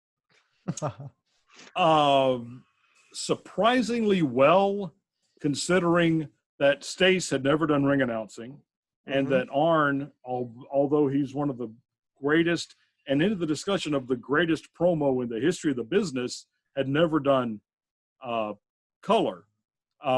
So it went better than I expected, because I had the same fears that you did, and so did Arn. You know, Stacy didn't know. God love her, sweetheart, but she didn't know. She just was. She knew she was out there because she's, 6 foot tall and more than half of that's leg, and she's gorgeous, and she knew. She knew her role. Arn was kind of worried, and what we worked on it, and lead me through this. If you feel I'm talking too much, give me the Iggy, whatever. So he was a pro, and not surprising. But and then the problem with that match wasn't us. It wasn't Stacy, obviously, and it wasn't really Booker and Buff. It was that for this buildup, WCW, the main event on Raw for the title, Booker was champion at the time. That should have just blown the roof off. And when Shane brought Arn and I and Stacy out, huge pop. Nobody knows who I am. I get that. That was my gimmick. It was just like, oh, yeah, that other announcer guy. That's what I wanted. And so, but they still popped because it was WCW, even though they changed the logo, which made no sense. The logo. Because they owned on that. They owned the old one, which I didn't. Why change it? Why? But the agents basically booked that match as a WCW house show match. They come out. I remember what the first move was. They basically come out and grab a headlock for 2 minutes. They should have come out, and those two guys could go. Yeah. They were incredible athletes and knew what they were doing. They worked together heaps of times before that, and I'd seen those matches. They should have just said, go out and put on the best Booker and Buff match you can. Booker, you're going over because you're the champion. Yeah. Good luck. And that would have been a completely different match. But they overbooked it and did everything they could to kill it by slowing the pace down to where people think, yeah, this is why we hated WCW, because it was a 2-minute headlock and a 90-second leg scissors, and And then they put the Buff on the blame on Buff, and he's gone. And was it still to this day Buff's only WWE match? Yep, I think so. Or maybe he did. He might have done some house shows, maybe, but it's possible. Jeez. That's true. That's rough, man. It's rough for Buff, and he's the stuff. So, Scott, I wanted to ask you, and I already know the answer, but I'm entertained by the previous answer. How badly did the WWE ruin the invasion angle? Oh, God. I don't know that there is a number high enough on a scale of whatever continuum to show how much they screwed this up. The angle itself should still be going on. In 2020, we should still be having WrestleMania as the Super Bowl of wrestling, of course, where WCW versus WWE. The IC champion versus the US champion, the WWE champion versus the WCW champion, maybe the Universal champion versus the NWA champion. So much that could be done. It could have been the storyline again, which would have been at this point 19 years or better. It should have been, but the issue is Vince McMahon and his fragile ego. And there's no question about that. Of course. However, the fragile ego syndrome extends to pretty much everyone in the wrestling business. Famously, when Jim Crockett, a man that I hold in the highest regards, when Crockett Promotions bought the Mid-South Sports, the UWF, from Bill Watts, they had that talent. They had Rick Steiner, Sting, Chris Adams, Terry Taylor, Hollywood John Tatum, Jack Victory, Eddie Gilbert. You can run down the list of who they had out there in the Mid-South. They brought them in and immediately buried them all from the beginning. The only one that got any kind of push was Sting, and that was because the people just demanded it. They did give the Freebirds one huge push for the first 2 weeks and then just broke them up. So to see somebody win a territorial wrestling war and bury their vanquished opponent, that's not new with Vince and what he did to WCW. It's been done time immemorial. So I don't blame Vince for being normal, but I blame the wrestling business for thinking that's, to coin a phrase, best for business. It obviously was not. It's selfish, to be honest, man. Vince doing that takes away so much from from his audience. He's taking away so many possibilities from his audience. And even as recent as 2015 at WrestleMania 31, when Sting lost to Triple H. I mean, how awesome of a moment would that have been if Sting had just beaten Triple H? Because, I mean... Well, give him his moment, for fuck's sake. And they, I mean, of course, they were never going to give Sting the WWE Championship. That was never going to happen. I mean, still, that would have also been an awesome moment that they should have given Sting, even if it was just for a month or two. At least give him that moment, give him that run, sort of, because, I mean, after all, WCW caused WWE to shake things up and go into the Attitude Era. So, I mean, Vince shouldn't be so, rubbing it in the face of anyone from WCW. I mean, of course, I wasn't watching. What was gained? What was gained from it? Nothing. Yeah. They completely fucked everything up. And it's such a shame because how was that angle over in 5 months? Well, you guys mentioned it, but that extends all the way through when Sting made his debut. They bring him in like a house of fire. Obviously, Sting, at then 54 years old, still looked good, looked like Sting, or at least enough like Sting, at least the TNA version of Sting. And what do? Have Seth kill him, and then have Hunter kill him, and then have Seth end his career. Yeah. And, there's no money to be made there. No, and it's just like no one. Look, I liked the Triple H Sting match. Number one, it didn't need to be about the Monday Night Wars. It needed to be about whatever the story was going on with Sting being the vigilante to save the day. And number two, it shouldn't have even happened. Everyone wanted to see Undertaker and Sting. Oh man, right? That's what everyone wanted. We never got it. We're never going to get it unless Undertaker does another one of those. That would be awesome. That would be awesome. They could both do it. AJ. Yeah. They could do it because Sting doesn't want to work, or he can't work anymore in a ring. So why not have him, do one of the cinematic matches with Taker? I mean, at least that way, it's better than nothing, right? Yeah, well, we can sit here all day and whinge about it. But look, at the end of the day, they completely fucked the invasion angle. They know that they did because, they didn't make the money off it that they probably could have because that thing could have lasted years. And they will not take responsibility for it. Oh no, it's always someone else's fault. They will blame Booker and Buff, me, Arn, Stacy, Jim Crockett, Leo Garibaldi, Louis Tilley, who the hell ever. But it will not be their fault. And when, of course, it was. Yeah. And lastly, I wanted to allude to what Alan Funk was talking about with me and you, Jack. Yep. So Scott, when all of this was going down and contracts were going over to the WWE, a bunch of the WCW guys went to Heartland Wrestling, which is Les Thatcher's territory. Right. And, guys like Reno, guys like Elix Skipper, guys like Brian Adams, guys like Alan Funk. I can keep listing people off, but Alan said to us that they were all so hopeful that their contracts were bought so that at some point, some of them would start doing dark matches and tryout matches to maybe get on TV and maybe the creative team would come up with something for these people.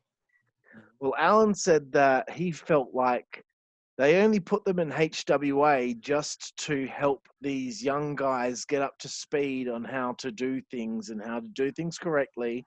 And then there was a moment in time where they were at wherever they were at, and one by one, they were all brought into the office and they were let go. And Right. Alan was like very upset about the fact that he always wanted to be in the WWF.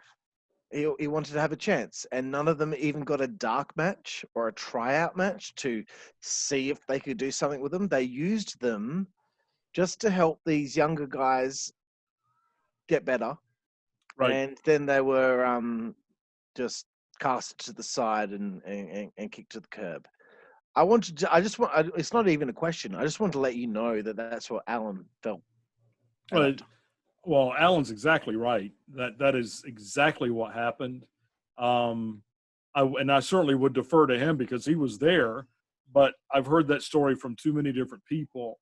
Again, it's just part of they will not let anyone from WCW get over. Ray Jr. was the exception. Booker was the exception. To a degree, Chuck Palumbo was an exception because they put him with Billy Gunn. But for the most part, and Goldberg's over now, but it's not because of anything they're relying on WCW. They got him over, or he's just over, period. But they were not going to let anyone from WCW get over in 2001 or 2 or 3. Eric, I guess, tried, but even that didn't last long.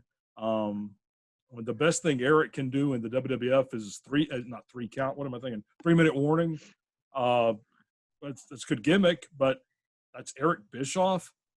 He should be, up here, not, with a gimmicky Rosie and Jamal angle. But again, They wanted to kill the company. They won the war. They get to write the history. And that's the way it goes. It's just kind of like, well, what did Reno do wrong? What did Rick Cornell? What did Rick Cornell do wrong? They could have repackaged him. They could have come up with something else for him to put him in something that they had created or whatever. What did he do wrong? What did Elix Skipper do wrong? What did these guys do wrong? That could have been brought in a different way. They looked at the WCW power plant talent, like all of the natural born thrillers. Palumbo, Jindrak, not Stasiak so much, but he was lumped in there, but Reno and Mike Sanders and all of those guys, they looked at them as not knowing how to work the WWF style. Those guys were trained by Dwayne Bruce and Paul Orndorff and Jody Hamilton and Terry Taylor to work, to tell a story, to know how to do spots, to make the people care about the roller coaster ride that they were taking them on, and to sell tickets. The WWF guys were taught the WWF style, which is also to sell tickets, but it's a different style. It's an awful lot of, honestly, the Booker and Buff match was a WWF style match historically, but in 2001, that was going to die on the vine, and it did. Yeah. But they just did not want any WCW guys working WWF style matches. They would let them come in and basically train with the guys in Heartland to learn how to do spots, basically to teach them in the ring what they had learned at the power plant. And then when the guys that were there at Heartland were ready, they kicked our guys to the curb. Such bullshit. It's bullshit, and it's fucking cruel. It's cruel. People in the prime of their careers that haven't even had the chance, it's cruel to treat people like that. And of course. But keep in mind, they killed Owen.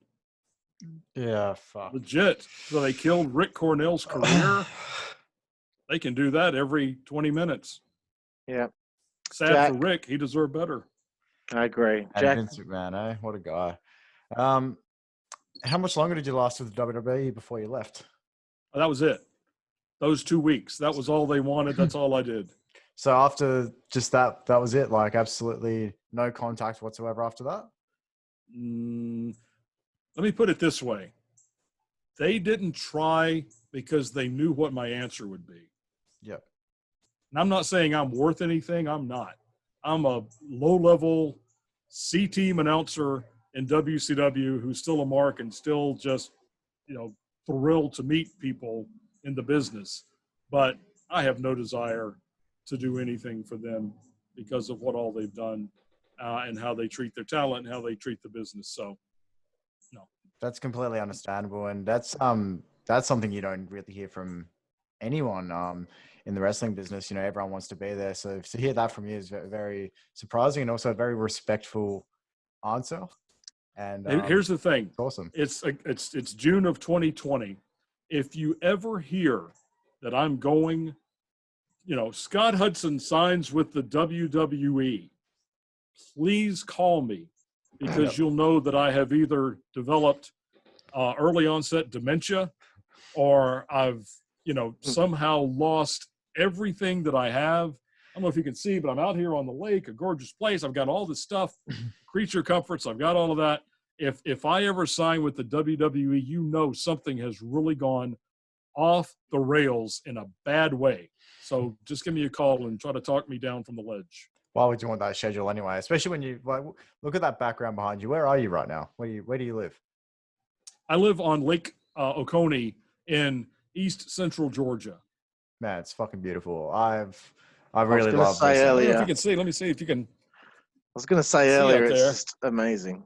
I've been watching people all night just drive past on boats, and I'm just like, fuck, man. Oh yeah, it's a busy. There's a gorgeous day out here, so there's lots of pleasure craft wandering around. It's an awesome background, and again, like, why would you want to leave that for 300 days a year to go announce for a company? To have some old man yell in your ear set, yeah. your headset. Sorry, pass. Now, if that old man is Eric, maybe. Story. Okay. You've done some recent work with us in StarCast events, which was great to see you back for. But I want to put you on the spot now that we're actually talking about sort of, fantasy questions on if you would ever, sign anywhere. Sure. If AEW get a second TV show, would you ever be interested in going back to announcing? Yeah, I guess with them, sure. Because I've met Tony Khan a couple of times. Terrific guy, gets it.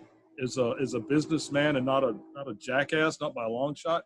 Obviously, I know Jim and Tony, and I know a lot of the guys in the crew because they were WCW guys. The talent, I don't know so much. Yep. I know them from watching the show, but I've known Cody since he was a kid, obviously. Yep. I've met everybody else. Jericho, of course, I've known forever. Never met Moxley ever. Met MJF at a couple of the StarCasts. He's awesome. Hysterical. He's fucking awesome. Just an amazing talent. But for the most part, I don't know the talent. But that would quickly change. But yeah, why not? If they ask, sure. But I doubt that's going to happen. I mean, look at this. Does this look like the face that's going to sell magazine covers? I'm a really good VO guy. Got a face for radio, as we used to say. I want to I want to wind back the clock a little bit. And you joined TNA Wrestling for a stint. What were your hopes for TNA, and why didn't the working relationship last? TNA was in Nashville, Tennessee. Yep. Which is about a 3-hour drive from Atlanta. It's also one time zone away. So I could do those weekly pay-per-views in Nashville, leave the office about 3:30, get to Nashville time about 5:30. Not a whole lot of prep work. It's doing stand-up backstage interviews with talent that knew what they were doing. So there wasn't an awful lot of prep work to do. So that was easy. They didn't pay me a lot of money, so I worked cheap. Again, I didn't work for free, obviously. I never offered, and they didn't suggest it. But again, they had me. I'll always be there. I'll be professional. They'll know that they'll get what they want out of me. It's a live show, so I'm not afraid of live television. And they could get me for a lot less money than they would be paying anybody else.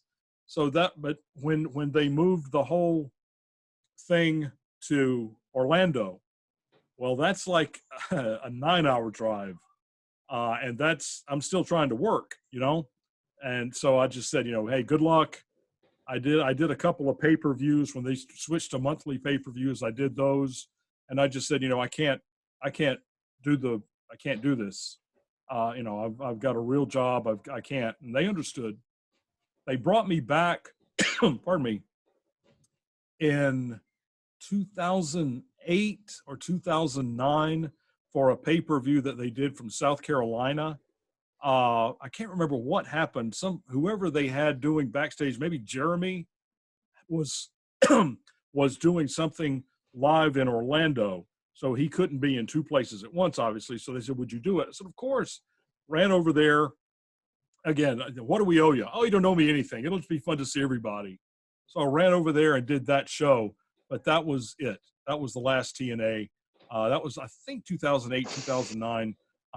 So it was 2003, 4, 5, long break, one show, and that's it. But it was a fun time. It was a lot of fun. Yeah, right. No, what are your sort of current? This is sort of just staying on TNA topic. What are your current sort of thought on what TNA is doing in 2020? Sort of Tessa being leading the charge. I know it's an interesting sort of an interesting move to make, having a woman becoming a world champion, and especially going over someone like Sami Callihan. I know it's caused a division in the wrestling industry, but on the topic of TNA, I just kind of wanted to grab your thoughts on that whole thing. Well, the pandemic has changed how everybody approaches television. Yeah. TNA and AEW have both flourished in that environment, while I think the WWF is sort of flailed in that environment. WWE is flailed in that environment. But for Tessa, she's such a talented worker. To me, it's not even a close call. If somebody said you can have Charlotte Flair or Tessa Blanchard, I'd take Tessa Blanchard all day, every day, and never think twice about it. As somebody to build the female division around. What they're doing with Tessa, keeping her as the world champion, it's interesting. It gets people talking. It gets people inside the business talking, and that's really all you want. There is such a thing as bad publicity, but when it comes to this, there's no such thing as bad publicity. If they're talking about you and not laughing at you, you're doing something right. And I think what they're doing with Tessa is fine. Again, I'm a huge fan. I got a lot of respect for her, and I like what they're doing. So we're going to get a couple more questions here before we wrap things up and then do a 5-second frenzy with Carl. I wanted to ask about your thoughts on Tony Schiavone's return to the wrestling industry and his run so far in AEW, returning as an fantastic. Hasn't missed a step, hasn't missed a beat. I get asked a lot about who's on the Mount Rushmore of wrestling announcers, who's your favorite announcers and all this. My top announcers have really never varied from Lance Russell in Memphis, Joey Styles in ECW, Jim Ross in Mid-South, UWF, WCW, WWE, and AEW, and Tony Schiavone in the same, except Mid-South. Those four are just so head and shoulders above everybody else. It's not even close for me. And it's fun to see, Lance has left us, rest in peace. Joey's not doing anything in wrestling anymore, but to have two of my top 4 favorite announcers of all time sharing the booth or the table, as it were, on a weekly basis, that's just heaven for me. I'm enjoying their work, and I'm enjoying that company. It's an awesome team, man. JR and Tony together every week on Dynamite. Excalibur's pretty good as well. I think he fills the gaps in. I don't think you're a very big fan of him as well. I agree that Excalibur's a work in progress. He's not bad, and he certainly can be molded, and he's with 2 of the best of all time. So let's check back in with Excalibur in a couple of years, and he might be up there in the current announce crew. You got somebody like Mauro Ranallo, who's also an incredible play-by-play person, announcer. Kevin Kelly hasn't missed a step, and he's been around for a long, long time. There are so many good ones out there now that it's in good hands. This business is going to go on, hopefully for hundreds and hundreds of years. And there are people now that are ready to step in and fill the shoes in the WWE, in TNA, and in AEW. I feel like there's a lot more promotions now, especially even like NXT, for example, that are having a lot more stronger announced teams. Like for years, we've had to deal with listening to someone like, I mean, as good as he is at his job, like someone like Michael Cole, his voice, after about, God, how many years has it been? Like forever. Too many. Voice. I have to say with Michael Cole, though, like when I would listen to him in 1999, 2000, the passion from him was insurmountable, but the passion that was there back then in his announcing, it disappeared, later on, and it would get to a point where I would listen to him and Corey Graves, and I just can't stand listening to those two talk. I can tell you this and I don't know Michael Cole. I've never met him. I don't know if he's a nice guy or a jerk or whatever, but I know I don't like his work as an announcer, and that's because he doesn't make me believe he's calling a sport. Yeah. He makes me believe he is narrating a television show. Yes. That's two different things. If you are calling a football game, there are going to be times when a game is terrible, and you've got to get people built back up into the game and get their interest back into what they're seeing, or they'll change the channel. Michael doesn't have that ability. He calls what he sees in front of him, and that's it. But the thing is, I know that's what Vince McMahon wants. That's what Kevin Dunn wants. So Michael might be the greatest announcer of all time. We just haven't seen him in his element because he's doing what he's told, which is to narrate a television show rather than call wrestling matches. He just sounds very robotic. I just don't believe when I hear him. I don't believe like that he's making it feel like it's real. What's taking place is real. When I hear Jim Ross screaming because Mankind's come off the cage or things like that, Jim Ross made me feel like it was real. Tony Schiavone made me feel like it was real. Yeah. Michael Cole, back in 99, yes. But now, like years later, I don't feel like he's invested so much that it makes me as a fan think, oh, wow, this guy makes it feel like it's real. Flag the tape here.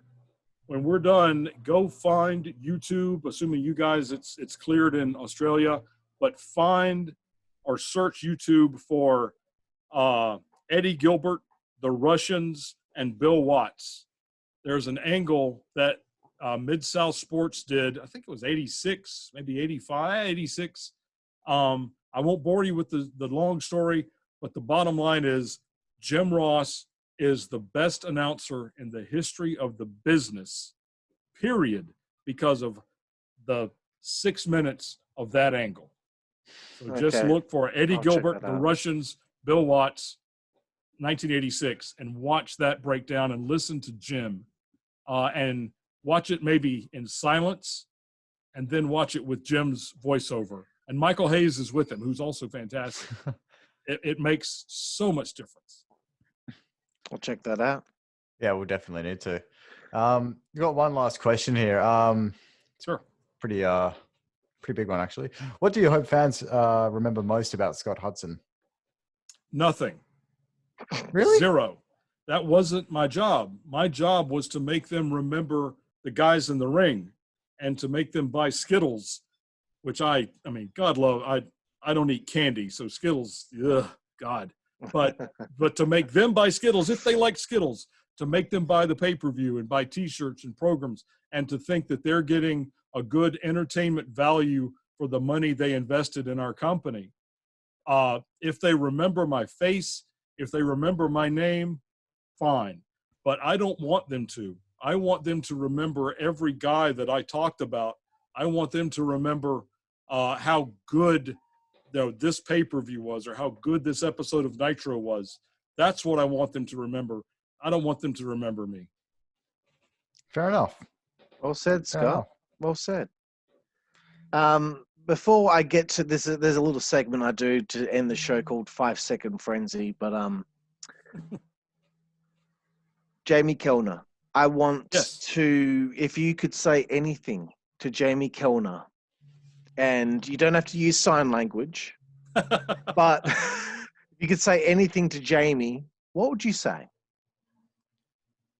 I hope you're happy with what you did. You destroyed lives, you destroyed careers, you destroyed a company, you destroyed fans, you destroyed viewers, all because of your bias against a certain group of people.